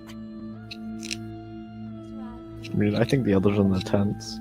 Yeah, are you going over to everyone's tents? Not quite, but I would assume that with the hollow light and whatnot, I would be able to make out at least small movement, if any at all. Make me a perception check. Okay. Hiya! 9. Yeah. Damn. Not really able to gauge Nine. too much from silhouettes. Staring out at the dark, then in lights, eyes. But yeah, but kind of nodding at that is just, I guess it's just surprising to me in a way. I mean, I suppose a lot of you all have been about and adventuring for perhaps a little longer than I have, but it's just surprising how everybody seems to be able to react so quickly to things. Well, I don't know about the rest of them, but I used to camp alone, so it was always a risky gambit. Yeah.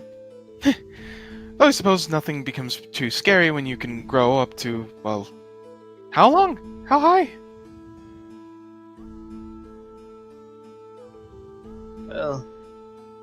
What do you mean? Well, I mean, I'd assume things would become a lot less scary when you're roughly, I don't know, 14 feet tall.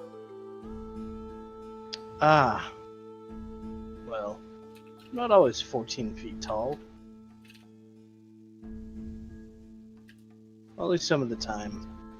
But I did have this trick I would use. And in fact, I bought some. Perhaps it would have helped us tonight. And again, Marcus did seem to be on top of things. But it would take some pitons, fishing line, and bells. Put them around in a perimeter around the camp. I would sleep in, and if anything were to disturb the bell, it would wake me up. Or scare them off, sometimes both.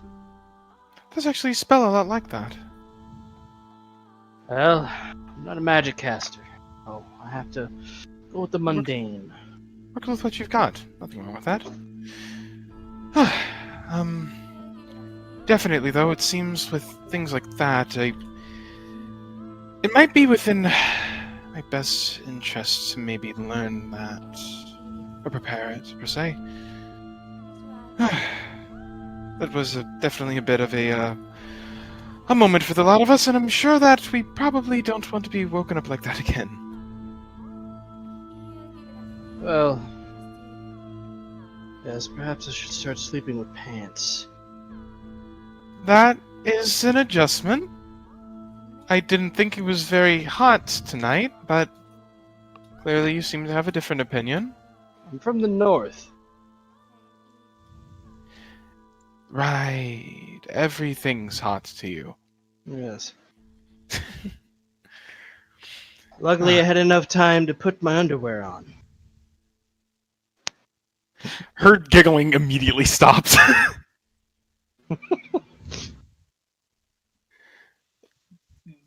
Glad you...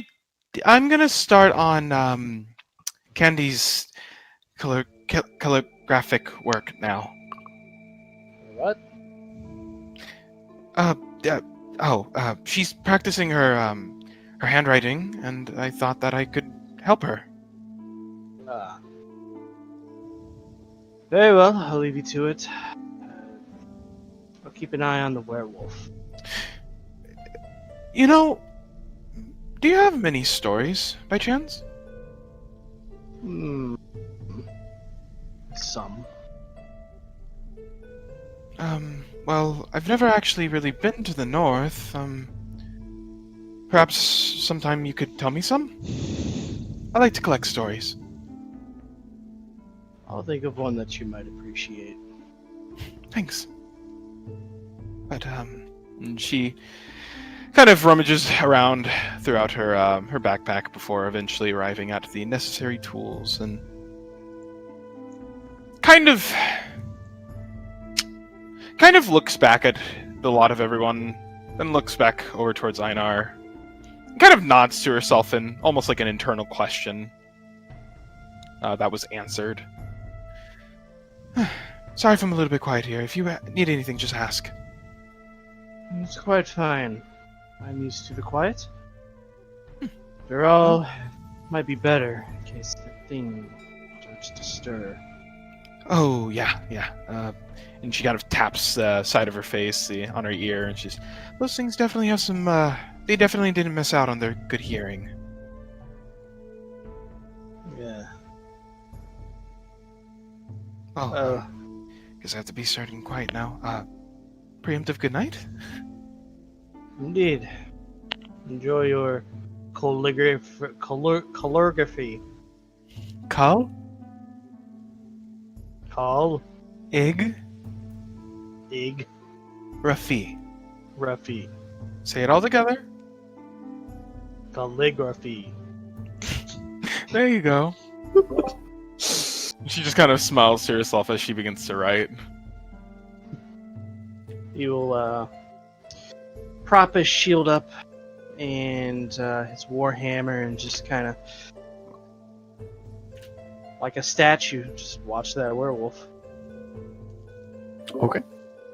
Your watches go without a hitch if you want to wake up the other two for their watch. Who are the next? Wait, do we only need 3 watches, or is it just the? It's 3 watches. Okay.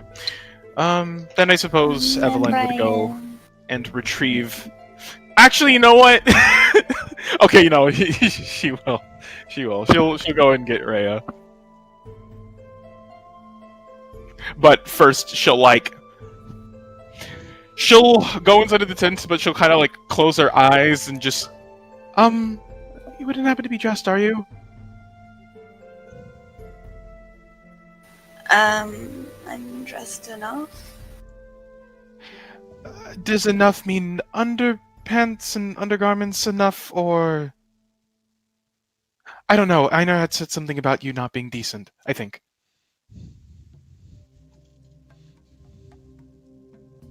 Fake list. I'm fine. She slowly opens her eyes, and when she sees Still you in in her what- silk. Okay, well, pajamas, more or less. If not, a little bit. Interesting, but that's besides the point. She kind of nods, deeming this as an acceptable form of presentation. And, she says, oh, hey, well, your watch is up next. Oh, and do make sure to keep an eye on the, werewolf. You just didn't kill it. Hmm? You just didn't kill it. No, we did not.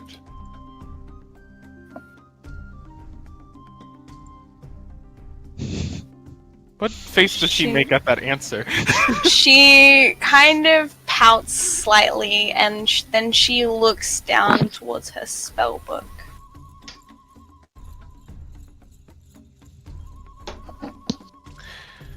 Well, she kind of sits around and thinks about it for a moment, and she kind of takes out this very smooth rock and kind of hands it to Rhea. What is this for? Oh, that's just it's just a stone with partial marble. It, I don't know. I just thought it was nice, so decided to give it to you. I I know you're kind of new to a lot of us all, and I wasn't able to interact with you when you had first gotten here. So, deem this I don't know, a peace treaty? I'm gonna insight the fuck out of that. What?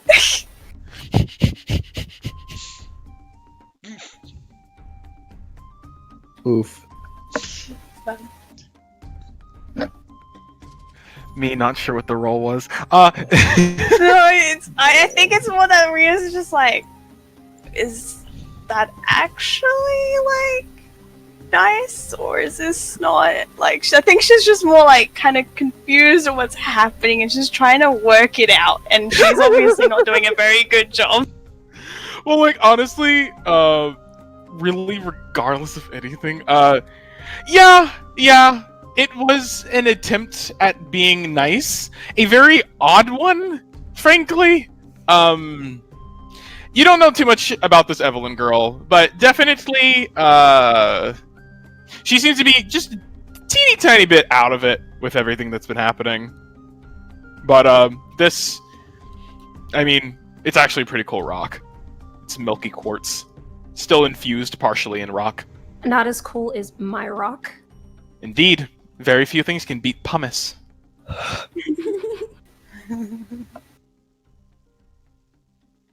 think Ria's just gonna leave that as a weird interaction and move on with her life. Yeah, no, it's just like, she just kind of didn't know exactly where to leave off the conversation. Now you've obtained a rock. Congratulations. Thank you.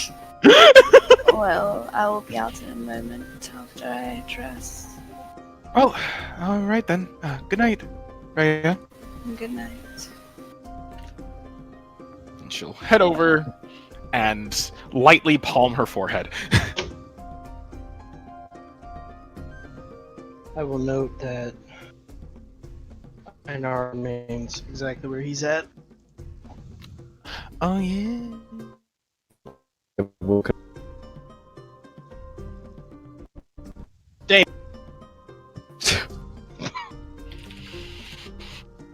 Are you just gonna say his name? Yes. Hear anything? Hmm. Oh, I guess he's gonna just sleep through his watch.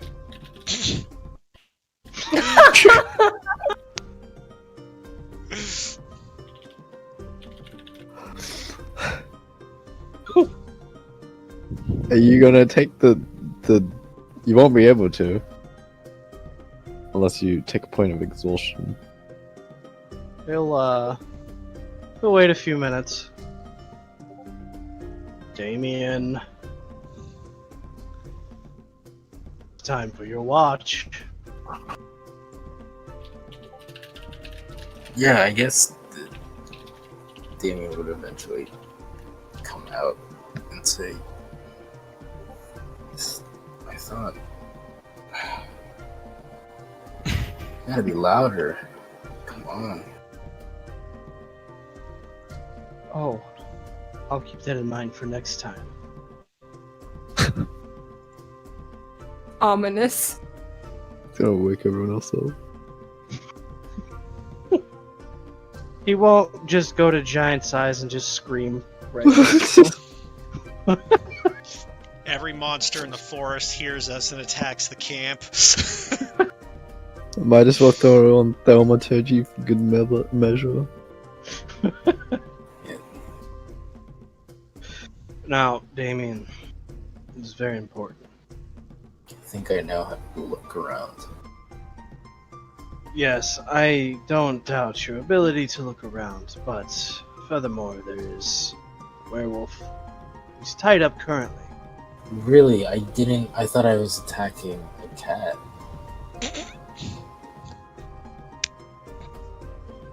He just blinks at you.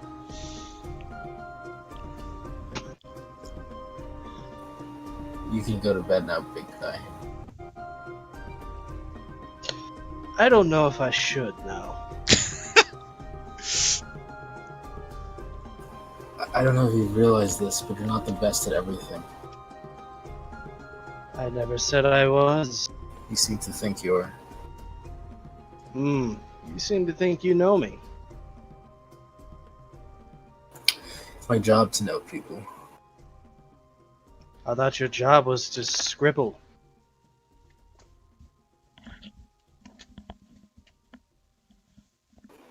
I guess stuff like that wasn't as important in your island, with an obsession with subpar weapons.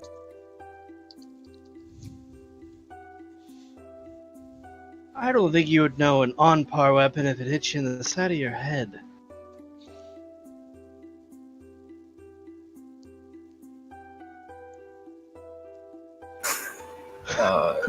David would just chuckle at that and say,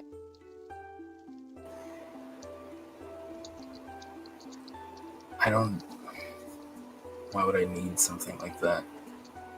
If a weapon has gotten close enough to hit me, then that's a bigger problem.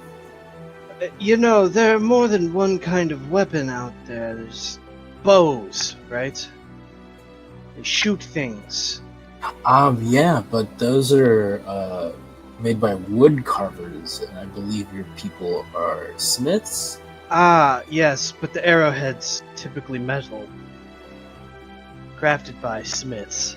He just gives you that, the smile, the smile Thor did to, God, Star-Lord, of course.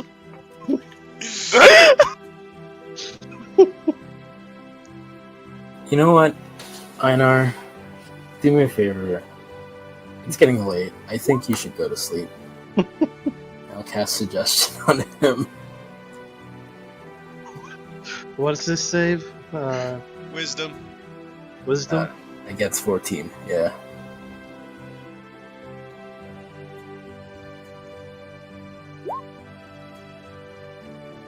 Oof. he'll just let out a yawn. Not doing this because you said to. And he'll just get up from his spot and go to a tent.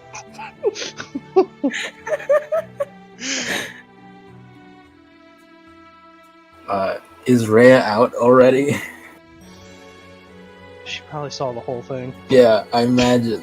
No, I imagine that would have happened when like the Evelyn and my stuff happened. So and then Ray had to get Yeah, dressed. probably. So I feel like Rhea's probably either just leaving her tent or has maybe been out of her tent for like a little tiny while. She's probably been out of the tent for a little. Probably just sees Aina just walk away. Yeah. Suggestion, I know it's casted at the end, right? I don't think you actually do. Charm person you do. Charm 'Cause person. the spell I don't doesn't think say. Suggestion. I believe. Yeah, does suggestion not. you're not aware of, unless it made you do something that was very obviously against your, like. Got it. Okay. Yeah, if it's I was very just against what you curious. would normally do, then you're like, wait a minute. Wait a minute. Half elf. But you're just gonna be waking up. Oh wait, yeah, That's you're a true. half elf. You You get a yeah. charm. You get an advantage on the wisdom save. Advantage. Oh! Ha! Oh, As he walks away, he's like, wait a minute.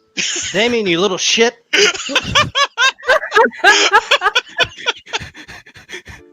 Steve Rogers' voice. No, I don't think I will.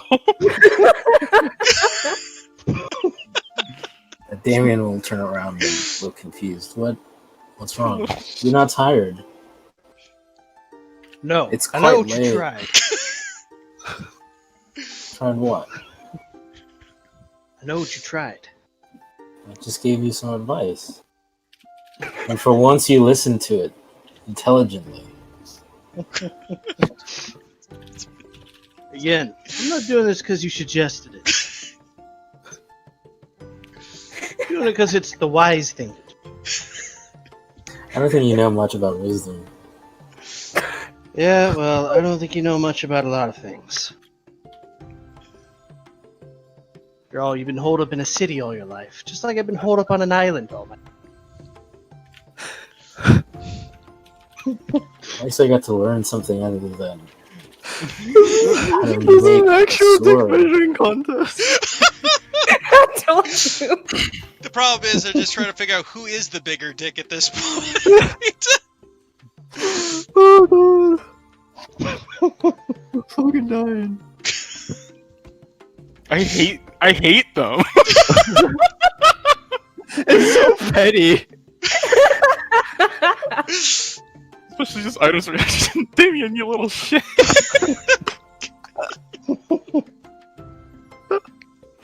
Listen, Mr. Forged in Fire champion, go to your Forged in Fire tent and rest on your Forged in Fire bedroll.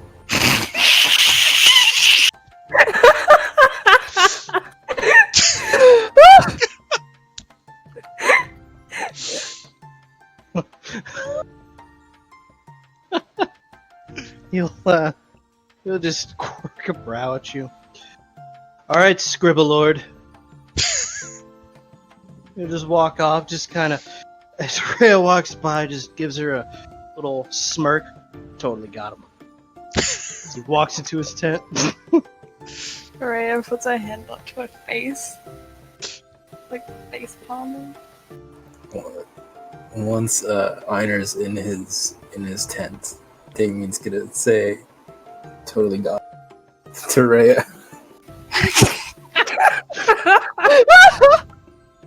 They're such fucking nerds! I hate it! What the f- I'm actually like hot. Like I'm sweating. Like what the fuck? Oh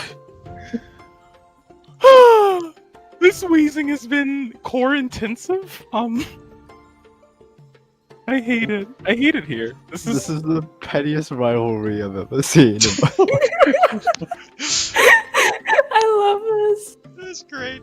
The worst part is they can't actually compete at like the same thing because they're both good at there's very nothing different they can things. do. Yeah, there's Can't no- compete at any of them. The chess, the president of the chess club and the fucking quarterback are fighting. They will find something at some point. Do they have They'll even find around? commonality at one point. I believe. It'll be like a girl or something. I hate it here. I mean, I don't know. you have Rhea, you have Evelyn, you have Andy. No, I'm just waiting for it's like we meet like, you know, some like Hi. Empress Queen or someone, you know, like Who can charm important, and they're both like, you know, trying to show themselves up to her, and I'm just like, "Ugh, I don't want to see this. Damien, Anyways. cool.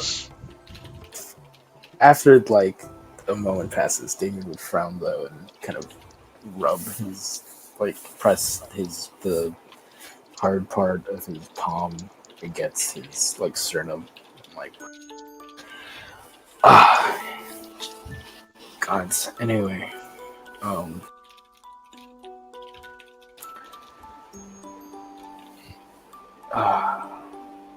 so we just gotta watch that, I guess. You gesture at the werewolf.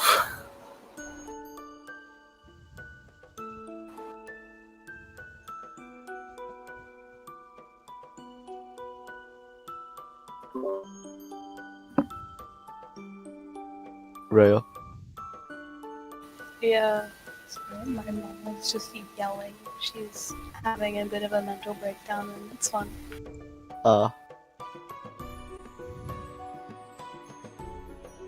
So what's happening?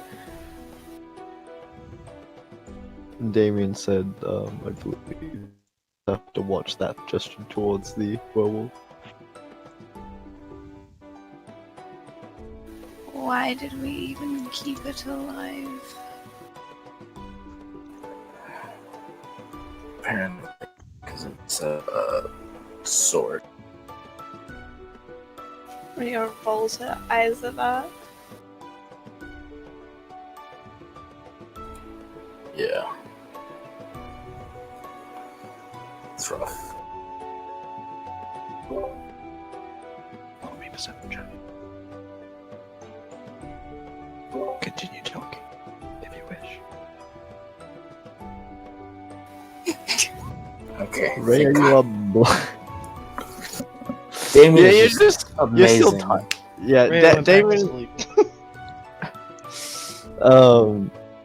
You don't really sense any other threats throughout the rest of your watch. Rhea, you are very tired, and you're just like, can't bother. Keeps looking at her special rock.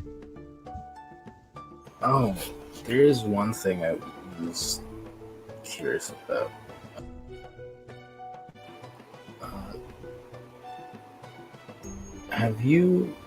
Do you know what a manifestation of your omen is? A manifestation of our omen. I didn't realize that was a thing. Don't think that was mentioned to her. Yeah, apparently it is.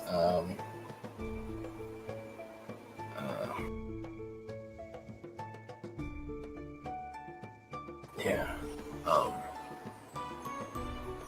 I was just asking because I got asked about it the other day, and I didn't realize what mine was until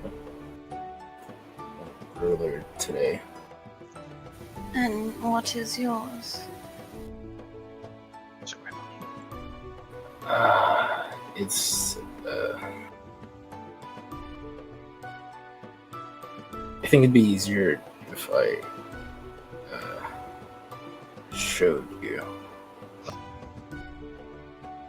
and Damien would unbutton the top half of his shirt and show that from out of the center of his chest, there's a. It's not really like a pattern. It's like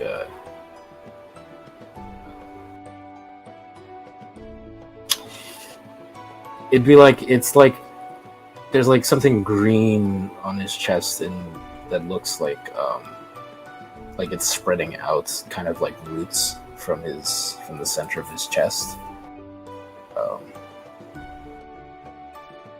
And yeah, it seems to be covering like most of his upper torso. Yeah, I always thought it was some kind of sickness. So you're just assuming this is your manifestation and you're not entirely sure, or? I mean, there's nothing else wrong with me or different. As far as I can tell, this is the only oddity.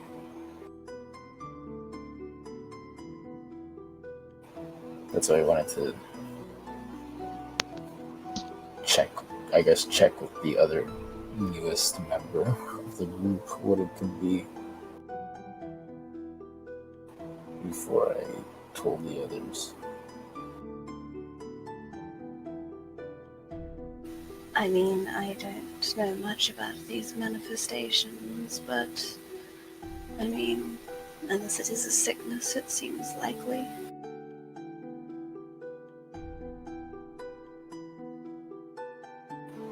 Yeah. Damien Do you know what the others' manifestations are? I know he would button up his shirt. So I know what Evelyn's is. She showed it to me. I think Marcus's are just his hands, like the whole glowing thing. Yeah, I suppose that makes sense.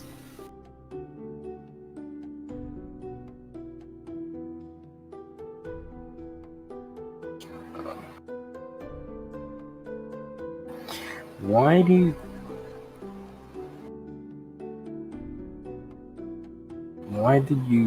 were you with, I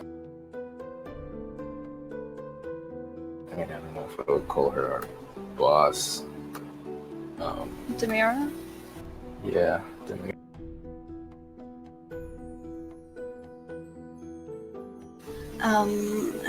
Apparently I slept for a really long time. Something about her shades. Everything happened really quick. It's kind of hard to keep track.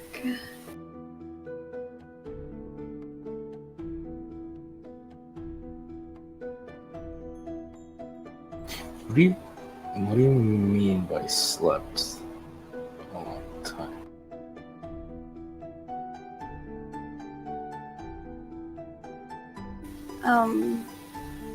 I was unconscious for an extended period of time.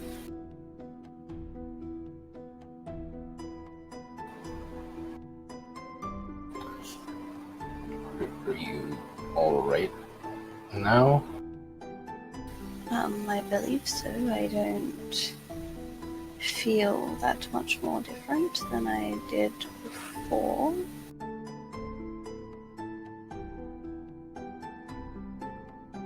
Do you mind?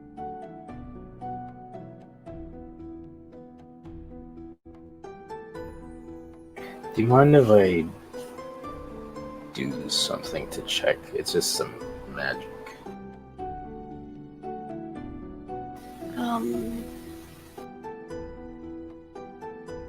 Sure.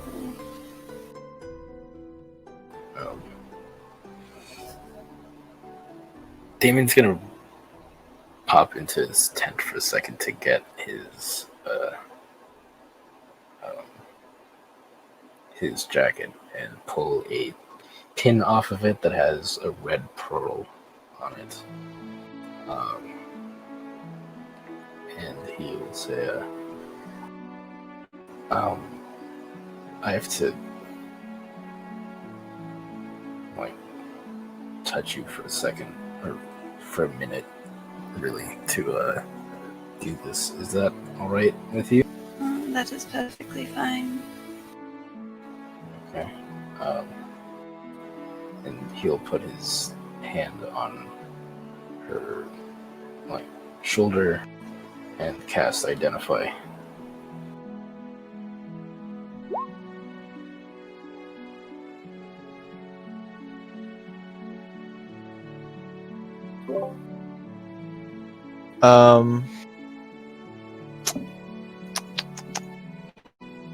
What are you trying to learn? He's making sure I'm okay.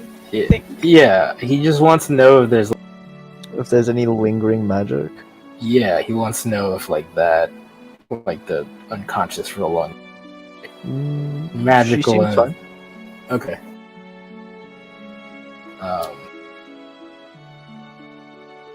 What do you call it? Huh.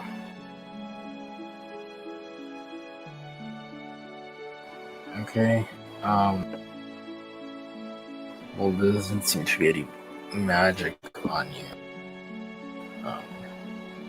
And he would back up. So that's good. Out of character, the reason I slept for so long was because I've been here since session 1, but too anxious to introduce my character. No worries. I just...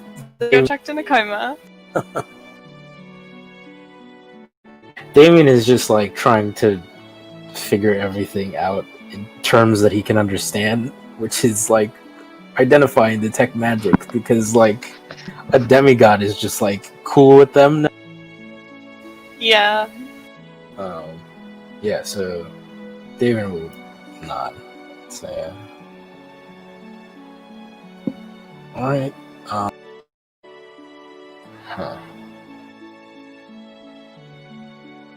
Well, I believe I know what my manifestation is. What is it? And she holds out kind of both of her, like, arms. These gloves.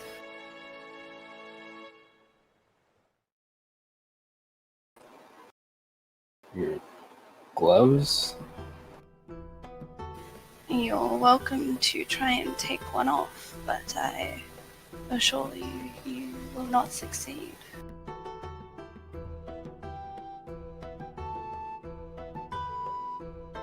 Damien's gonna try to take one of the gloves off. Like, gingerly at first, probably. Kind of, like, very awkwardly, like he doesn't know what he's doing.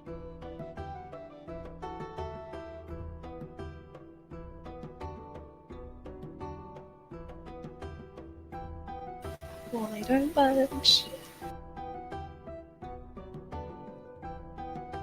Huh. Do you know why this? Are they, like, part of you? I don't... Sort of, but not really at the same time. You see, and she'll, like, start casting some magic in her hand, and you'll see the glove will kind of shred itself apart, exposing the skin underneath the glove where the magic is being cast in her hand. When I cast magic, it splits apart and I can see my skin, but when I dispel it and she closes her hand, you'll see that the glove reforms and it's back to being her glove and no trace of her skin is present.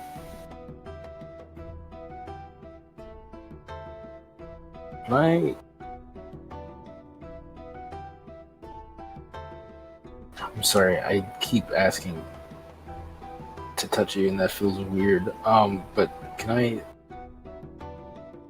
you do that while I cast Identify on them?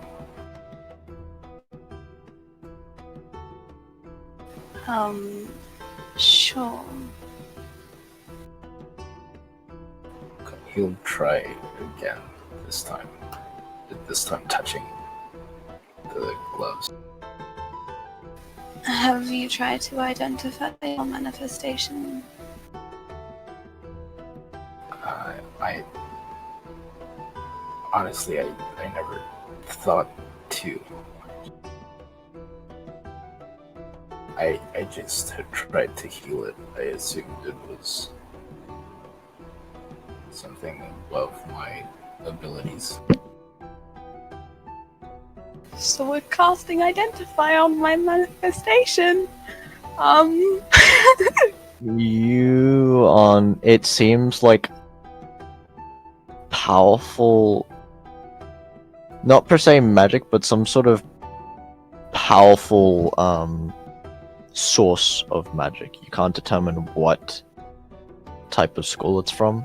It just seems like it's radiating a lot of magical energy.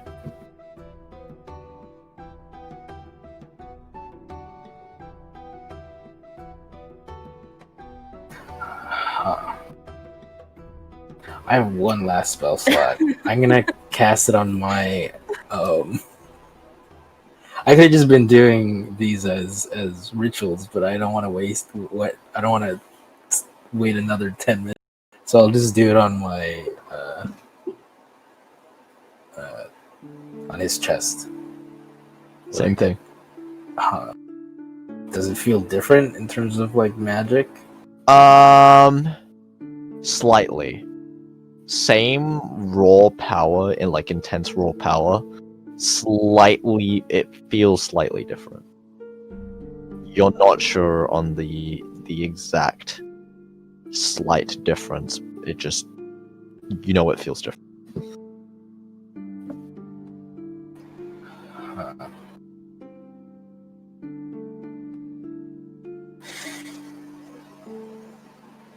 Okay. Maybe we shouldn't let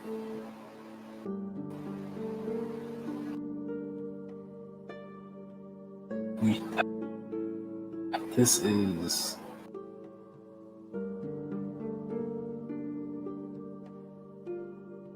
David is speechless. Like he just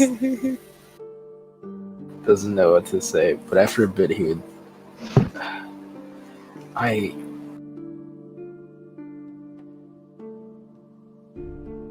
I'm guessing that we shouldn't let other people focus on or do what I just did to our manifestations, because they'll have a lot of questions about why we have so much raw magical power on our bodies.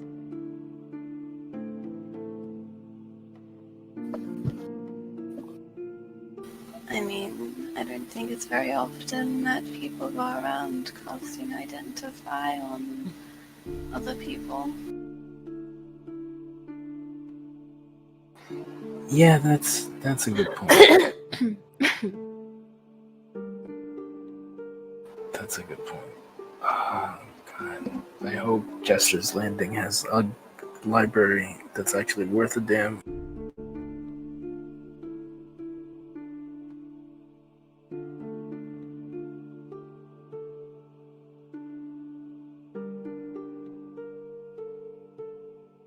I think we're done. Yeah. Okay.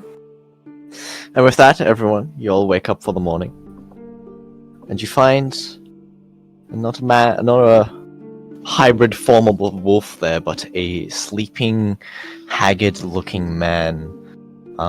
Seems to be falcon skin, rather pale. He's got this like a grizzled brown beard. His clothing is in tatters. This kind of like weathered look on his face. I'll show the art.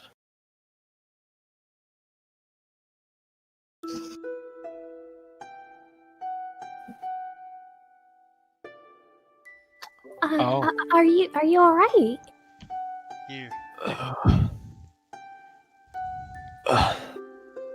What? Where am I? You're at our camp, friend. You went a little feral last night, and Oh no! Yeah. Did I hurt someone? gives a sideways glance to Candy. Candy hides her arm behind her back. Evelyn will walk over and just say, "Nothing that can't be fixed." Yeah, no real harm done, friend. I deeply apologize. He kind of like realizes his hands are tied up. Let me This undo is- that for you. No, this is probably for the best. Hey. It's over now. Can I ask you a question, friend? What were you? I mean, you're obviously aware of your lycoropathy. I mean, what you doing out here? I mean, you from here or a village or what's going on? I'm just a little curious. I've a hunter's cabin out in the woods. I've been cursed for about a few months now. I tried to shackle myself, and I guess I broke free.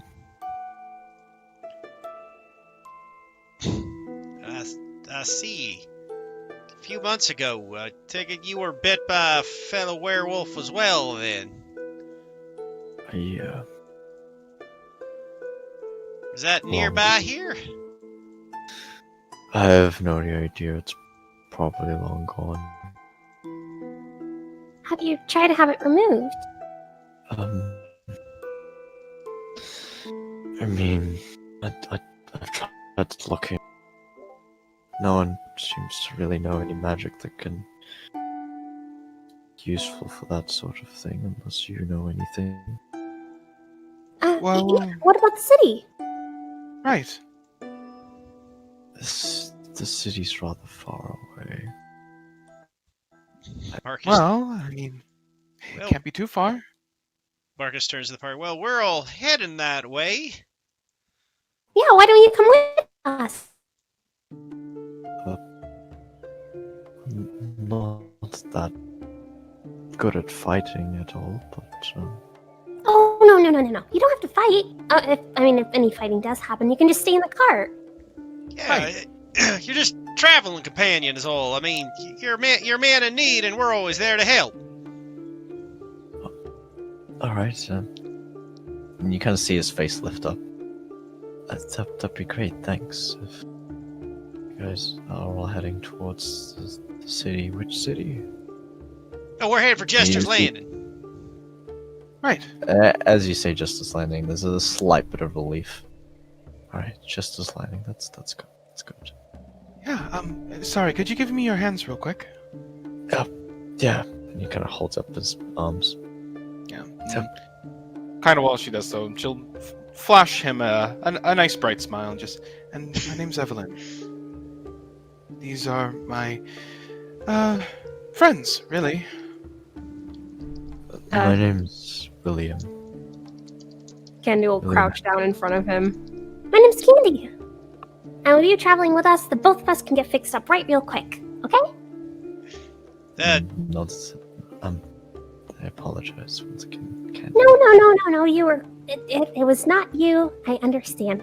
Anyway, it's just a little bite anyway. I didn't even notice it was there until it was pointed out. Right, William, it's not your fault that you were underneath someone else's, or something else's influence. Yeah. Right. But my name's Marcus, by the way. Nods his head at you. Nice to meet you, Marcus. And those three silent ones are Rhea, Einar, and Damien. Nice to meet you all. Don't mind them, they'll warm up to you eventually. They're all super duper nice. Oh, and this is Sil. This one stinks.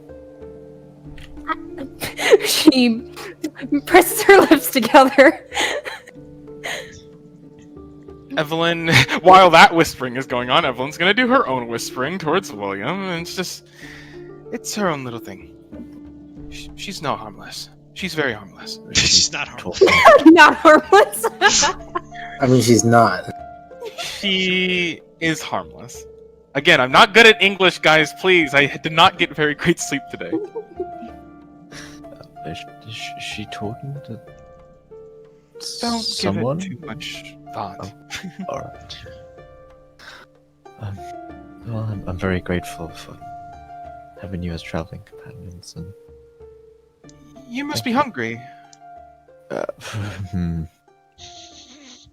don't know, he had a good piece of candy last night.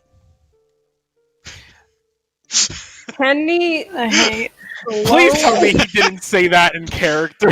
Did I use my accent? No, that wasn't in character. Okay. I didn't hear you correctly, but also I hate you for that. Oh my fucking god. Ooh, piece of candy. But Evelyn, she just, I suppose we're still getting ready in the morning. I should mention, I'm gonna incite him. Is he actually not hungry? roll me an insight check. Yeah. Don't lie. Now you hungry. That's a 10. You kind of look at him for a moment, and at first you're like, yeah, I think he's telling the truth, but then you hear just a very slight rumble. Blah, blah, blah, blah, blah. Yeah. Oh, well, you can lie, but your body sure can't. Just one more second. We're still getting ready, so I might as well. Marcus, would you mind maybe whipping us something up, or? Oh, I well, could do sure. it. If he's hungry, one moment. He will reach into the bag of holding and toss him a Oh. cupcake. God. Perhaps something nutritional. I think sweet's a little bit too early for the morning. But I suppose that'll do. Yeah, I mean, we'll get something going, but he looks a little hungry at the moment. It's gonna take a They're while. super delicious. Maybe we should get moving. We can all eat later. Picks up a Assuming bite that out they of have- the cupcake. Assuming that they haven't cleaned up the pot and everything from the night before, she's going to take a portion. She's going to warm it up using prestidigitation, and she's going to serve it to him. It's a good way to get food poisoning. No, it fucking isn't.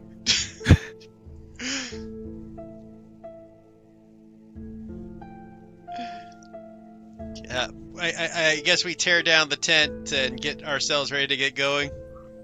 Yup.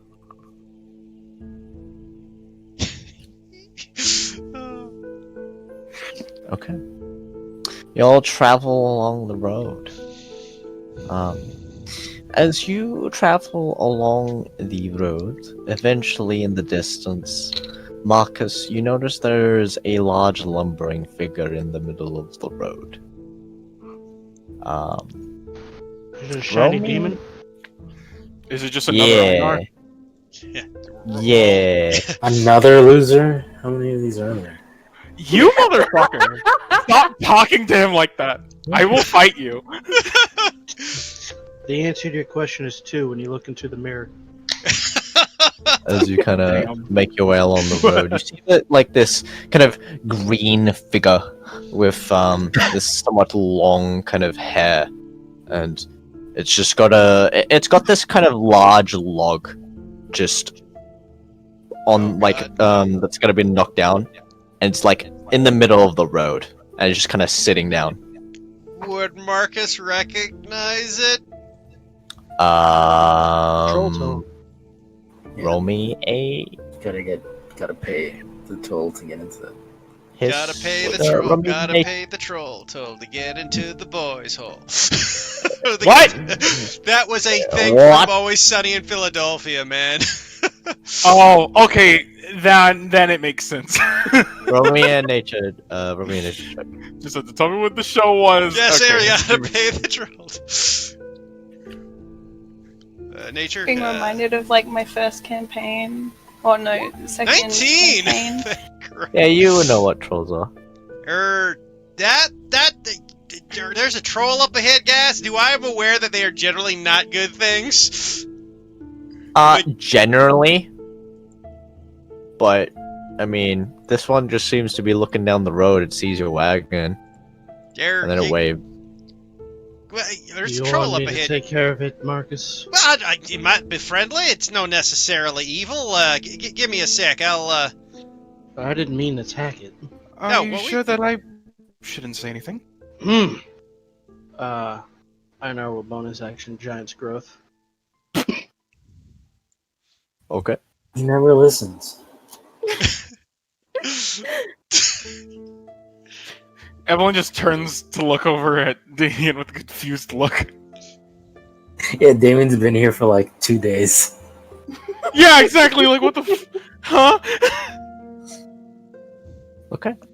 As you all kind of roll up on this troll, kind of gives you another wave. Oh! Hello. Hi! Hello, friend. What you doing there? Me troll troll. Troll troll. We have a toll for you! Candy will look at Marcus. Take me! Say, part of what was that, Candy? Cake me? That's what she's Okay, been you constantly saying. Oh, of course! Pulls out a cupcake and tosses it to Candy. She'll offer it to the troll. What this? Cupcake. The most Delicious delicious cake. treat in all the lands. Cake? Oh no, this troll seems more like an oyster ball kind of guy. Oyster balls. Oyster ball! Someone say oyster ball! Oh my! Shut up! That's my uncle.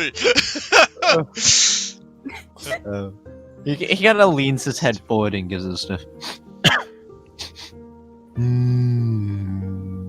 Try it. Super delicious. He takes it. Why did I get that image, when the giant guy just, eats the cupcake out of your hand, but, bites your hand and then just leaves the hand gooey behind it?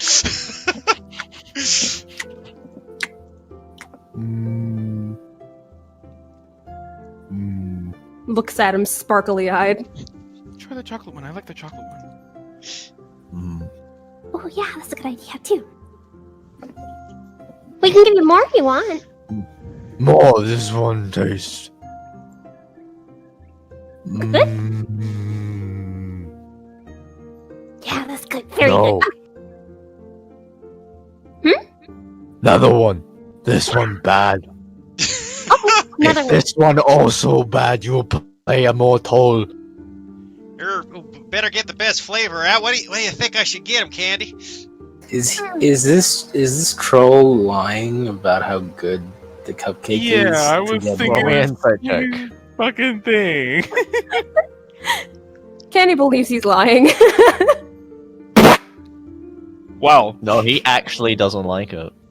Wow. No taste. That's not good because trolls like something else. Well, what do you like? Are you sure we should be feeding the trolls? I don't think they'll necessarily follow Einar us. stares Yeah. off into the camera. What? Where are you looking at? Oh, there's just a bird out there. Ron troll likes small coin. Okay, here. She'll give him a gold piece. Like this? Not enough. How many?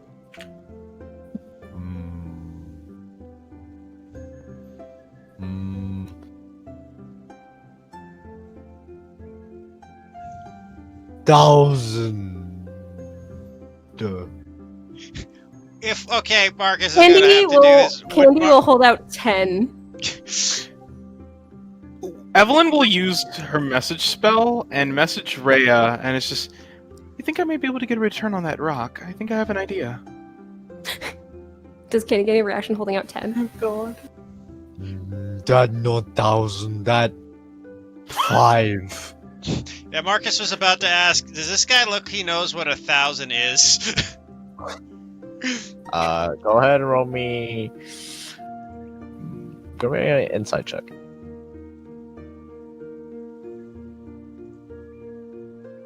Oof. You don't know. Rhea will give you the rock back, by the way. Okay. Well, that's... Evelyn's just, so, is it particularly coin, or do you just like shiny things? Because I have something quite valuable with me. Maybe. Well, how about this? And she Oh. takes out the milky quartz. What is? So, this is a very, very special rock. It's only formed in the deeper areas of the earth, in which it gets churned about in lava, and after several years, it eventually forms into a crystal. And as you can see, it's actually rather shiny. And she'll kind of hold it up. To the sky, and its exterior glistens with an almost opalescent light to it. Give me look.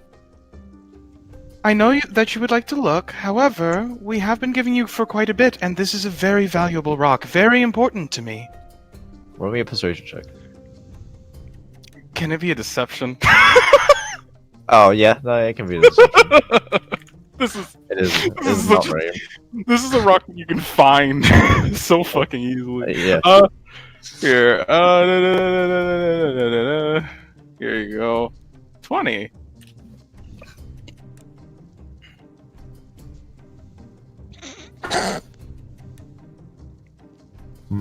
Just because I also have to. Okay. He holds out his hand as he puts his other hand like getting ready to lift the log. And it is a pretty fucking like if you look around at where he set it up, there's so much room to go around that he's just like he's basically just in the middle of the road, and that's about. For 2.0. for such a oh Jesus fucking Christ. Oh sorry. Yeah, no, for the sake of this too, as she's about to hand it over, she will press to digitize it to just make it feel warm, make it feel extra special for its duration. And she will go ahead and hand it over, and just please take very good care of that rock, okay? Oh, thank you, lady.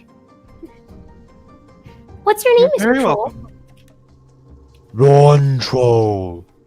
Ron Troll. That's a very nice name. Strong name. People say, Ron Troll.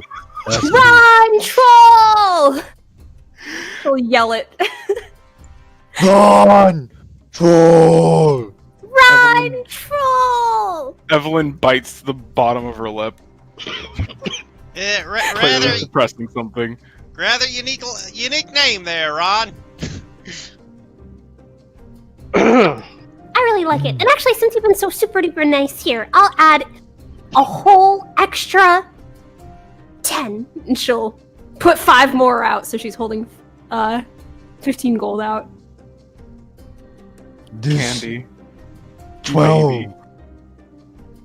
No, Okay. She just grins as he takes it. Looks towards Evelyn. Huh?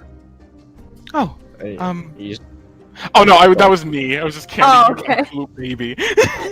you just see him start counting.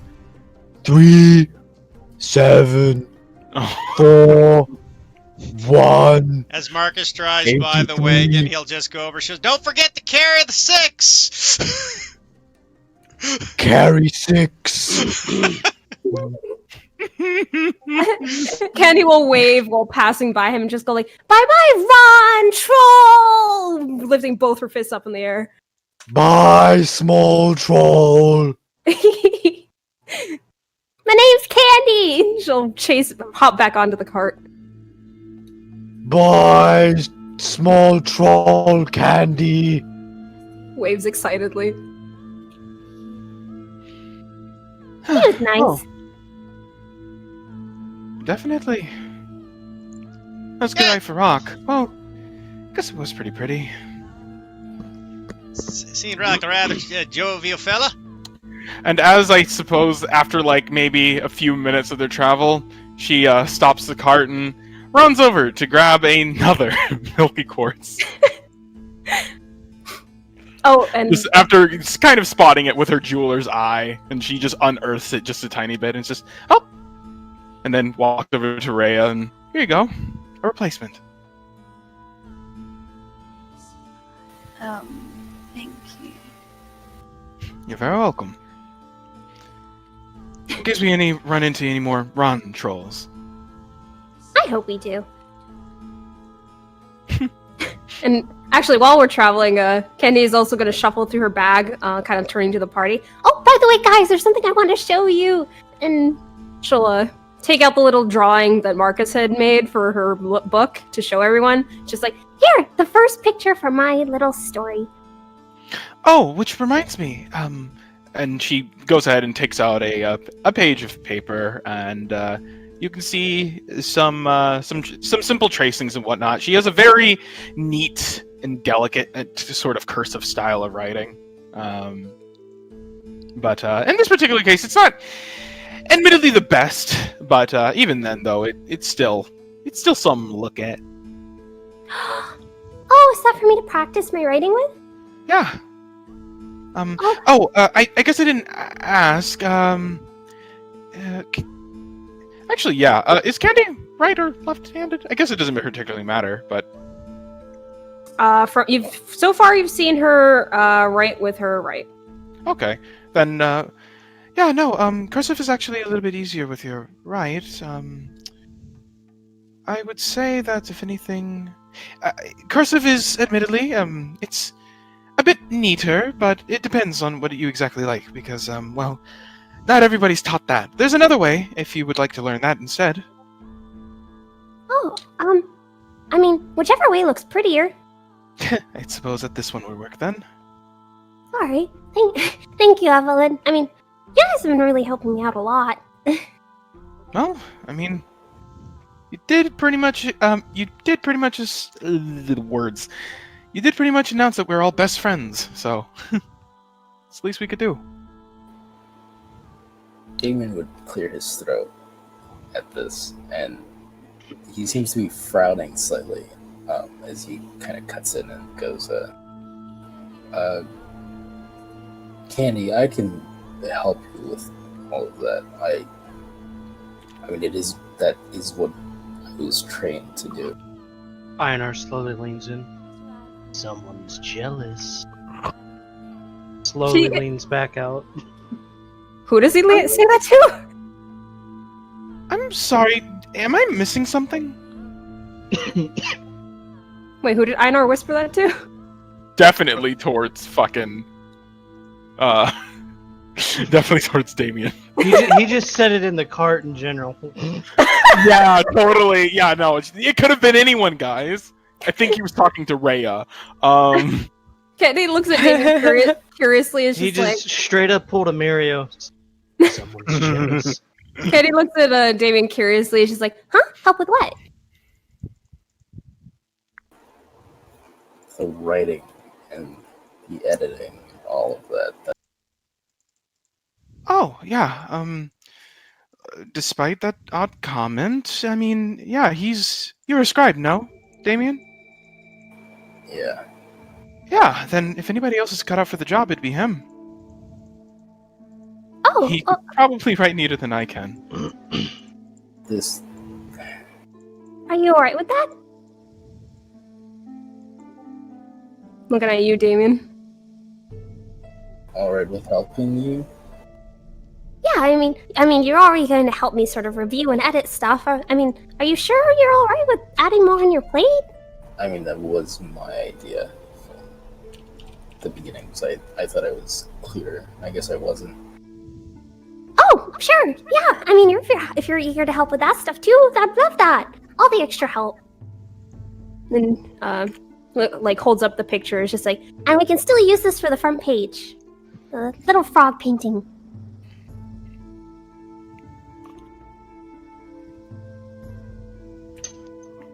What do you guys think? Oh, sorry. I was stretching, so I didn't hear anything over the top of my neck. she's holding up Marcus's little painting he drew for her book. And she asked, what do you guys think? I don't want to straight up fucking lie. What was the roll in the paint thing? This is funny. Oh, damn. Okay. Well. Just about fits the image. Yeah, no, this was really good. Yeah, it looks nice. Looks like something someone trained by a guild would be able to do. And he would look at Einar. Evelyn just looks between the two of you again. Okay, something definitely happened while I was out cold. I mean, upon that statement, given Marcus's pass with 20, he goes, well, I wasn't really trained by a guild. I'm a guild member, but I was trained by my master. I'm not part of the guild either. Looking in between not Marcus, Damien and Einar, like, what are they looking like right now? Einar is completely unfazed. Yeah, Damien is just like looking off away from Einar. I hate it here. Candy will slowly put the picture back, looking between the two as well. After a minute, you just kind of see a smirk on Einar's face, but that's about it. Maybe I'm imagining things. Candy looks at you, Evelyn, still smiling, shakes her head no. She just mouths the words men. She kind of snickers behind her hand, kind of looking off to the empty space beside her at that. She smiles at you before kind of looking back out. Before, I guess... Yeah, no, I suppose she would turn over towards, fucking William.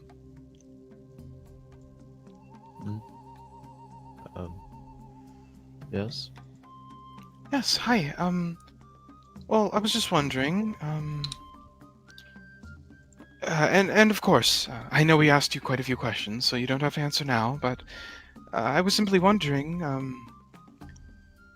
after this is dealt with and everything and whatnot, is there any other place that we could take you to? Are you going to settle within the city? What? I think I'll... Not quite sure, actually. Maybe I'll see what it's like to in the city for some time. So I suppose you, generally speaking, lived out more inside of the, amongst the wildlife and whatnot. Prior? More of a...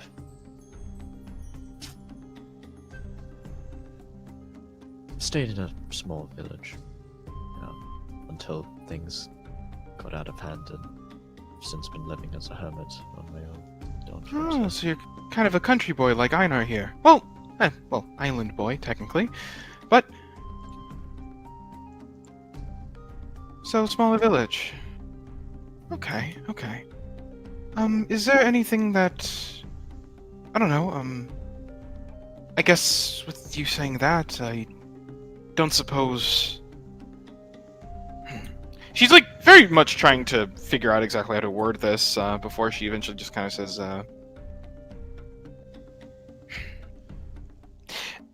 Ooh, yeah, no, she kind of catches the words before they fly out, and then just kind of nods to herself and nods at him, and just like, well, I could definitely say from experience, the city definitely is an adjustment, bustling and whatnot, but once you find your niche, stay there, you know?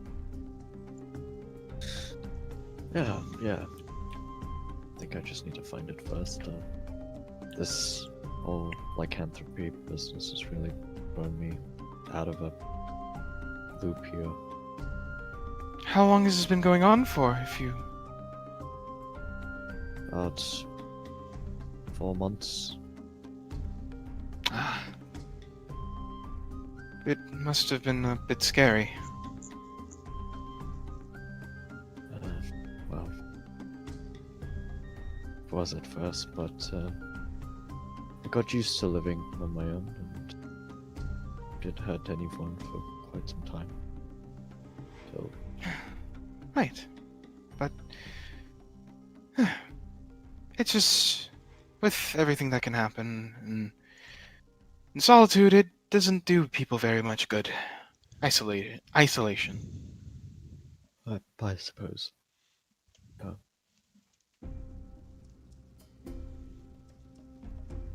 But, I'm sorry, go ahead. No, it's right.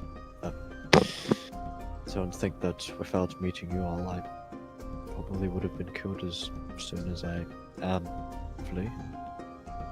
Probably would have just tried to hold out on my own for as long as I can, but probably wasn't a good idea to do that.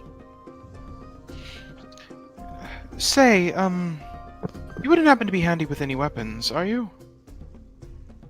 A bow. Only for hunting. Don't really want to hurt other people. Any handy with a knife? And I don't mean that for hurting others, but I mean, you are going to need something to protect yourself with out here, and well, I have this. She pulls out one of her daggers. I'm handy with a knife, yes. Right, then go ahead and take it. I have a few more on me, but just for the meantime, the one should do you good. Thank you. Of course. But her eyes linger on him just for a bit more. Anything that she might be able to read emotionally? Roll me inside check. There we go. Hey! You can still read there's still a pang of guilt there. You'd see him throw Candy a few side glances every so often. He's very much just feels a lot of guilt about the fact of biting Candy and infecting her with the curse. I guess not really being able to see much else that he can really do, or that she can really do, about that. She just kind of gives him a little smile before bringing the flute to her lips and playing a more peaceful tune for the lot of everyone to enjoy. With the amount of traveling that's been happening, since it's such a short story, would you say that Candy's kind of gotten the first draft done? Yeah, I'd say so. All right. As she kind of finishes up the little last paragraph, she'll plop down, sit next to Damien, and we'll show her a couple of pages of writing that she has.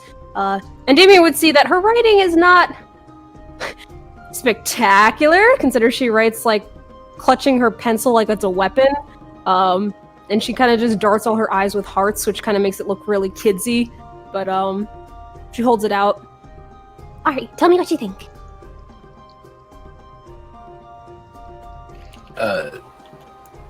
Damien would like read it over quickly. It's just the same story she told, right? Same story put into writing. Okay. So yeah, Damien would kind of smile and nod. It's good. What do you call it? I think we just need to work on the pacing and writing, but otherwise I think it's really good. Pacing? Yeah, with stories you have to or written stories, you don't have the charisma of the person telling it to you. So when you were telling us the story out loud, you were the person holding our attention. In a book, it's not the same because you don't have that person talking. You just have the words on the page, so you have to focus on what parts appear on what page when, especially with shorter books like this. Huh. Okay. Pacing. It's fine. So- We can work on that together. Can you show me how you write?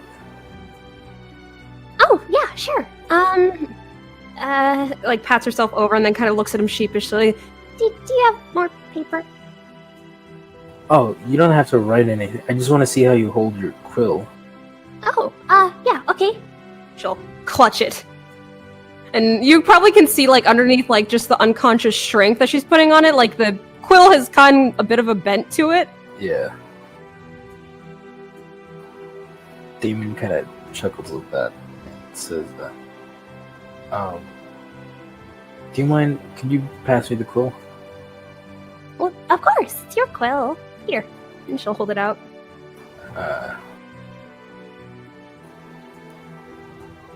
He will take the quill and hold it like...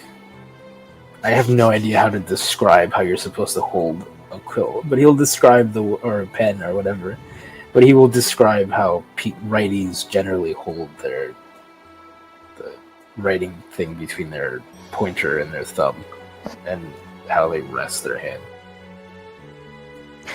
Should I make a roll for how well she's able to copy? Sure. It is a sleight of hand check. I was going to say that if she seems to have difficulty, Evelyn was going to take her hands and guide them. So, like, you're gonna move her fingers about to match? Basically. So, advantage? Yeah. I actually do have proficiency in sleight of hand, so... Roll. Click.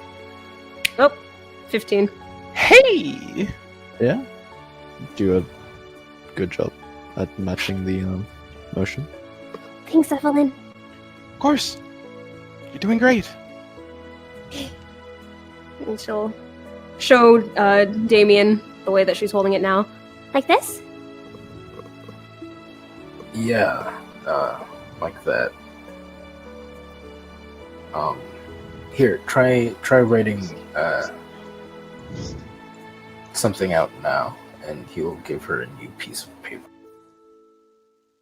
and the quill and some ink.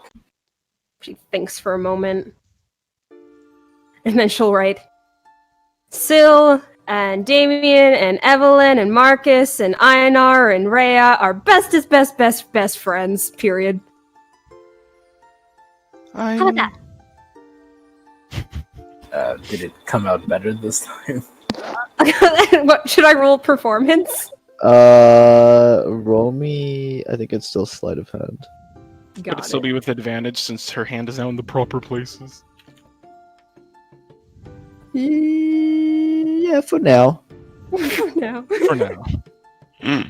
16. Hey. You do a good job at writing everyone's names. At this rate, you get proficiency in sleight of hand. Not sleight of hand. Calligraphers. I'm joking. What do you call it? I know. But, I mean, possibly, if you keep teaching her calligrapher stuff, it's possible she might Yeah. learn eventually. Eyes I emoji. mean, I have proficiency, so Eyes emoji. yeah. How's that's- this? That's much better. What do you call it?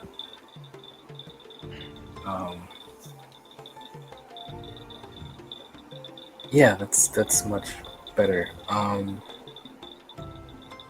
was thinking, I could. Would you like me to make a copy of your story with space between it so that we could go over it and together and see how we should edit it, or would you like to make that copy yourself? Oh, I mean, I don't want to inconvenience you. And, I mean, it'd be good practice for more writing, so... It would. Oh, by the way, I have been wanting to ask. I sort of asked Evelyn and, Marcus, and I'm trying to get everyone's opinion. With the story that I told,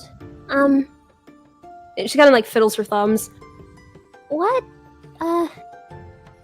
did you think that it was, like, about?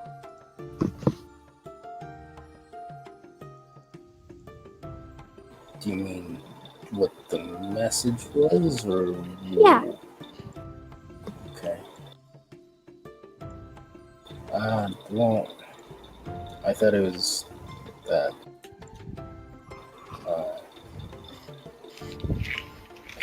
Just because other people are mean or judgmental towards you doesn't mean you have to be. Yeah, Damien. Einer can be alone. Einer deserves it. Hey! Don't you fucking dare.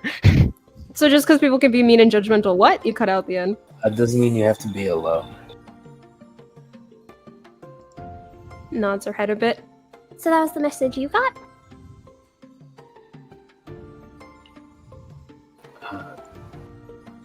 Well, I guess it's not the only message.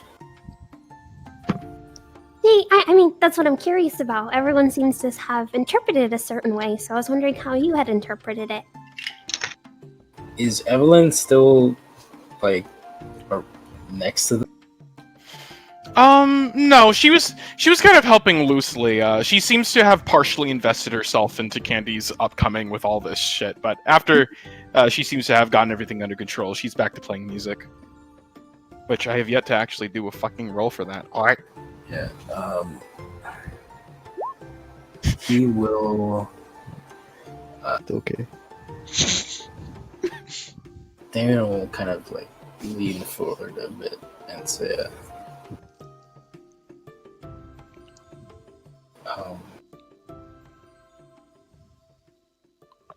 it seemed like you were talking about the fact that you had been lonely.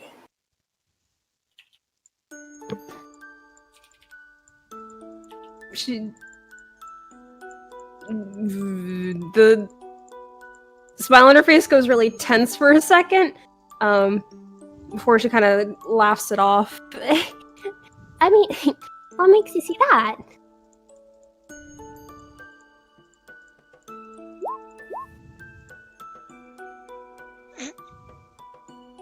Hey, what was that for? Absolutely nothing, and I resent the question. He's looking for rocks in the. I'm looking for rocks. I found a sky. diamond, guys. I can That's just revivify. some shit. Was it Rhea? I can revivify Damien after I kill him. What do you call it? Damien will kind of scratch the back of his neck and shrug. I don't know. I might be wrong.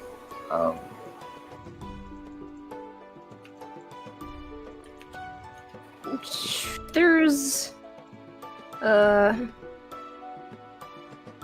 long pause. She kind of gives like a bit of a half shrug. It's just like, I mean, whether you're right or wrong, I mean, the whole point of interpreting a story is up to your interpretation, right? So tell me, go ahead. Tell me what you were thinking. No judgment whatsoever. I won't take it personally.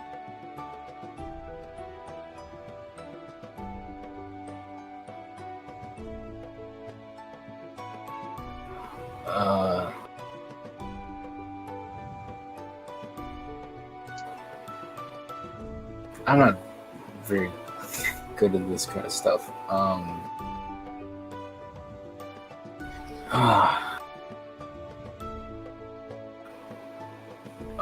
You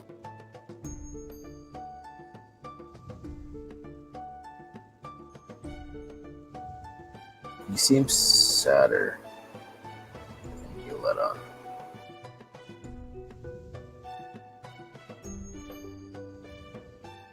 Why do you say that?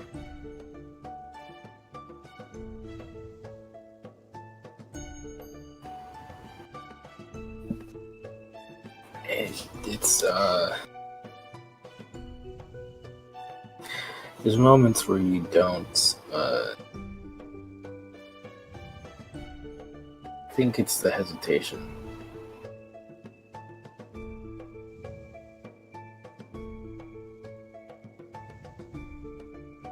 There's hesitation sometimes when someone says something or does something. You seem scared.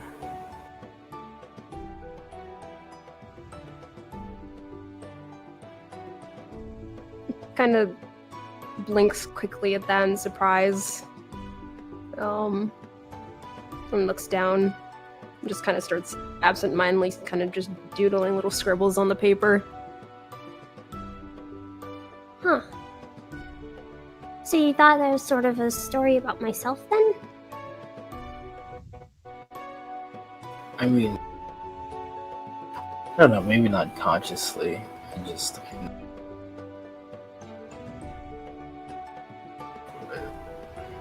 right would you know? You know? I don't know. It doesn't matter. Forget I said anything. It's alright, really. I don't take it personally, I just... I don't know, I just find it a bit curious, I guess. I mean, the reason why I'm so curious to find out what everyone's interpretation on the story was because,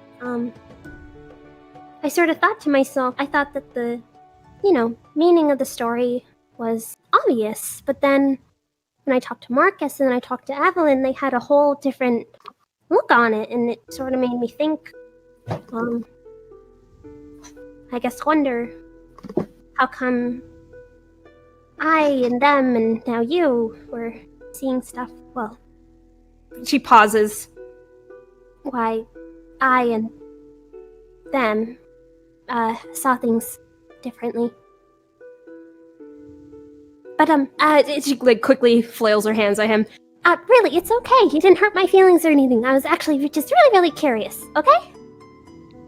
Gives him this really bright smile. Roll an insight. Go ahead.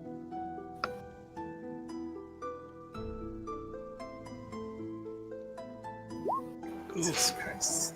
Oof. It's hard to say. Oh, wait, hold on. I rolled the wrong thing. Well, it's the same number. You should yeah. just take it with the modifier. Oh, yeah, it's a little higher. Oh. If you don't mind me asking, what was the story according to you? Just so that I don't lose track of that while I'm editing.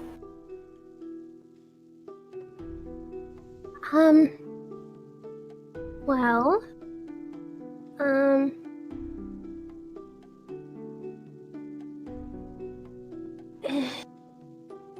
kind of hesitates a bit before kind of rubbing the back of her neck with this sheepish grin. I guess, like, the story was basically about, this little tadpole that felt like it was in a place where it didn't belong.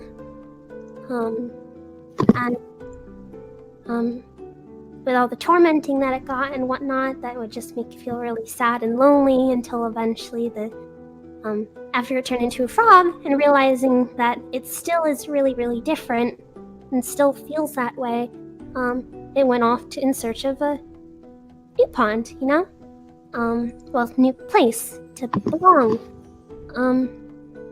And in the process, they stumbled across another another tadpole that, didn't feel like it belonged. And because they connected on that, they became really, really close friends. And even though they were both still lonely, they still had one another, which made it a happy ending.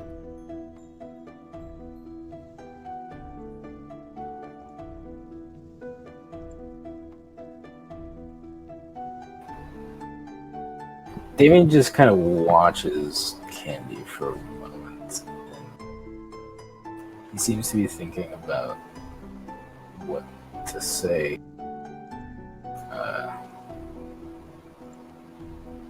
Before he simply nods.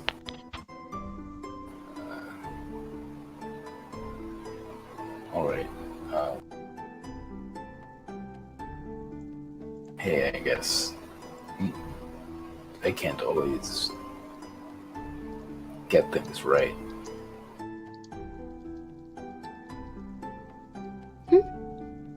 Oh, no, you mean with your interpretation? You were basically kind of right. Like I said, it was about, the tadpole or frog being lonely, and you said that was your interpretation, that they were lonely. Yeah.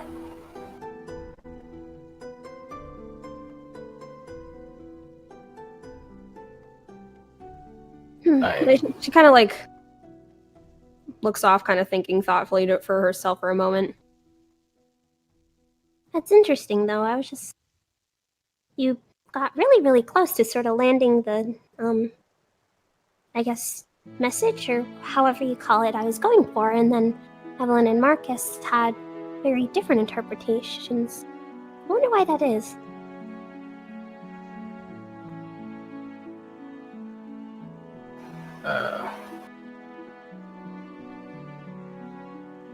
I don't know. Maybe I just read more. True. You do. Like you said, you do writing this stuff a lot, right? You must read a lot too, which makes you super duper smart. So you probably had this. And she pokes two fingers against both sides of her head and squints squints at it, and she's like, must have this super duper psychic energy powers that allows you to tap into the magical vibe words on the page and.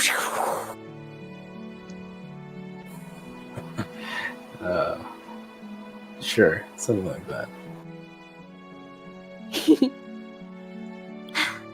Alright. Well, thank you for your input, Jamie. I really appreciate it. I'll go ahead and write a copy of this. Use it as good practice too, and then I'll come back to you once I have the copy ready. Oh, before you go, when you swing your axe, which is your dominant hand? pauses as she kind of thinks about that.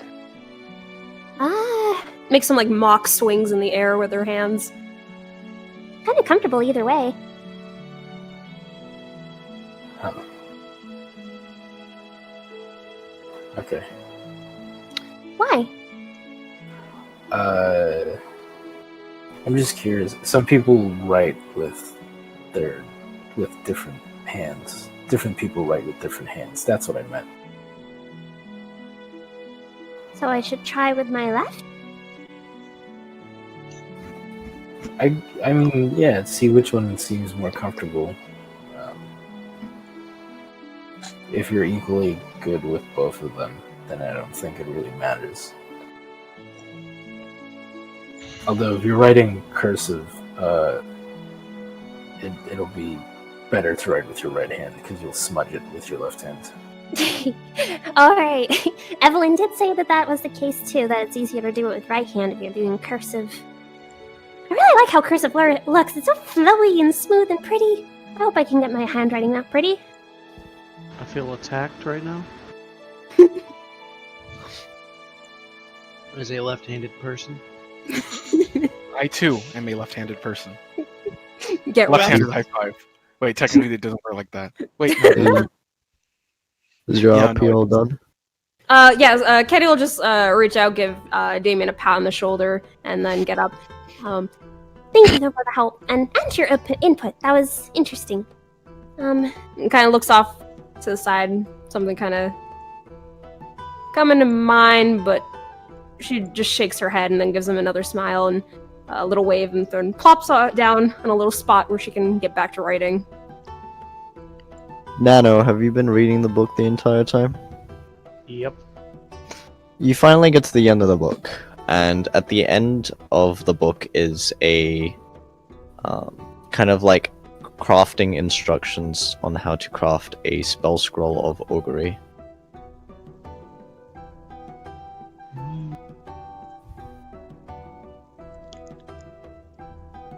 Interesting.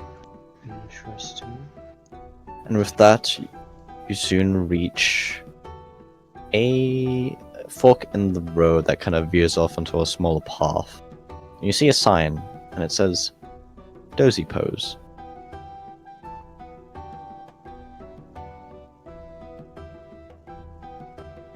You kind of see smoke. Light smoke in the distance. How the fuck do you spell that?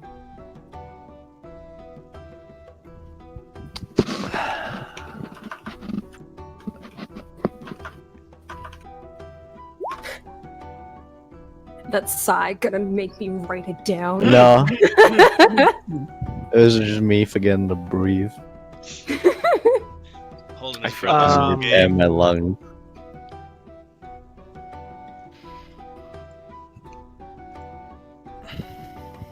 And with that, well, I mean, were you gonna say something?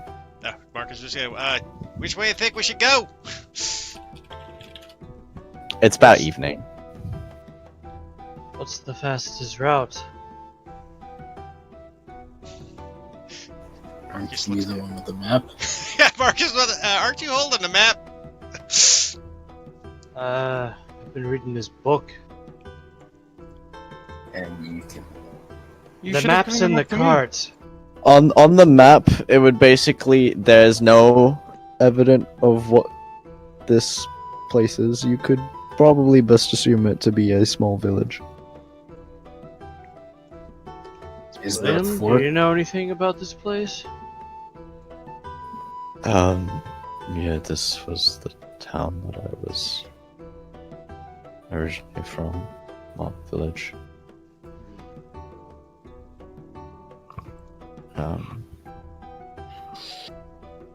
I don't know if it's a good idea to show my face back here. I suppose we should continue. Show your face? Why? It's just been some time. I don't. Someone died here, and I think, well, they don't know it was me who caused it. I see. You But think, I mean, they could probably take their guesses.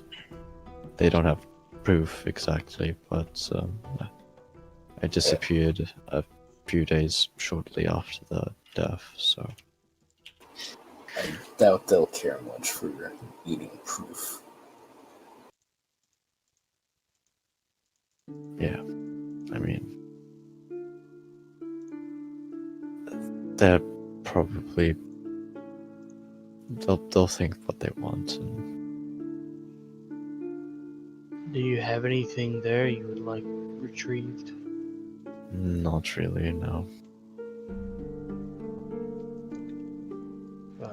I think we should continue forward. We are a bit on a timeline. More so for Candy and William's sake than us getting anywhere quickly, but... Yeah, I Also- agree. But so to make sure that I heard it correctly, he basically said there was a murder. Did he imply that he was responsible for the murder, or they just think he's responsible for the murder? He didn't imply either. Okay.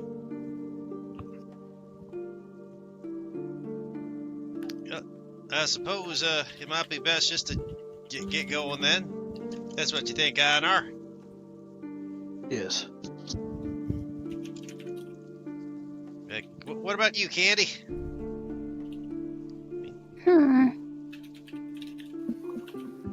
Sorry, I zoned out for like a second. What are we talking about? Whether or not we Whether- should Go on. go to the daisy pose or continue forward and just skip the daisy pose and go immediately, keep going straight for. Basically, we're going to spend the night in daisy pose or just keep moving. And what's a dozy pose again? It's just a village that you have not really. It was where William was from originally, a few months ago. Okay. But he is. Wanted. Yeah, May not okay. have killed somebody there. Yeah, he doesn't know if they suspect him or not. And he's kind of like, I'd rather not chance it. Hearing him say that, then Candy kind of give a little nod of her head. All right, let's take the main road then, or continue on. Okay. So I would assume we all continue on, and that's where we're gonna leave it there. Boo! Lycanthropy. Lycanthropy.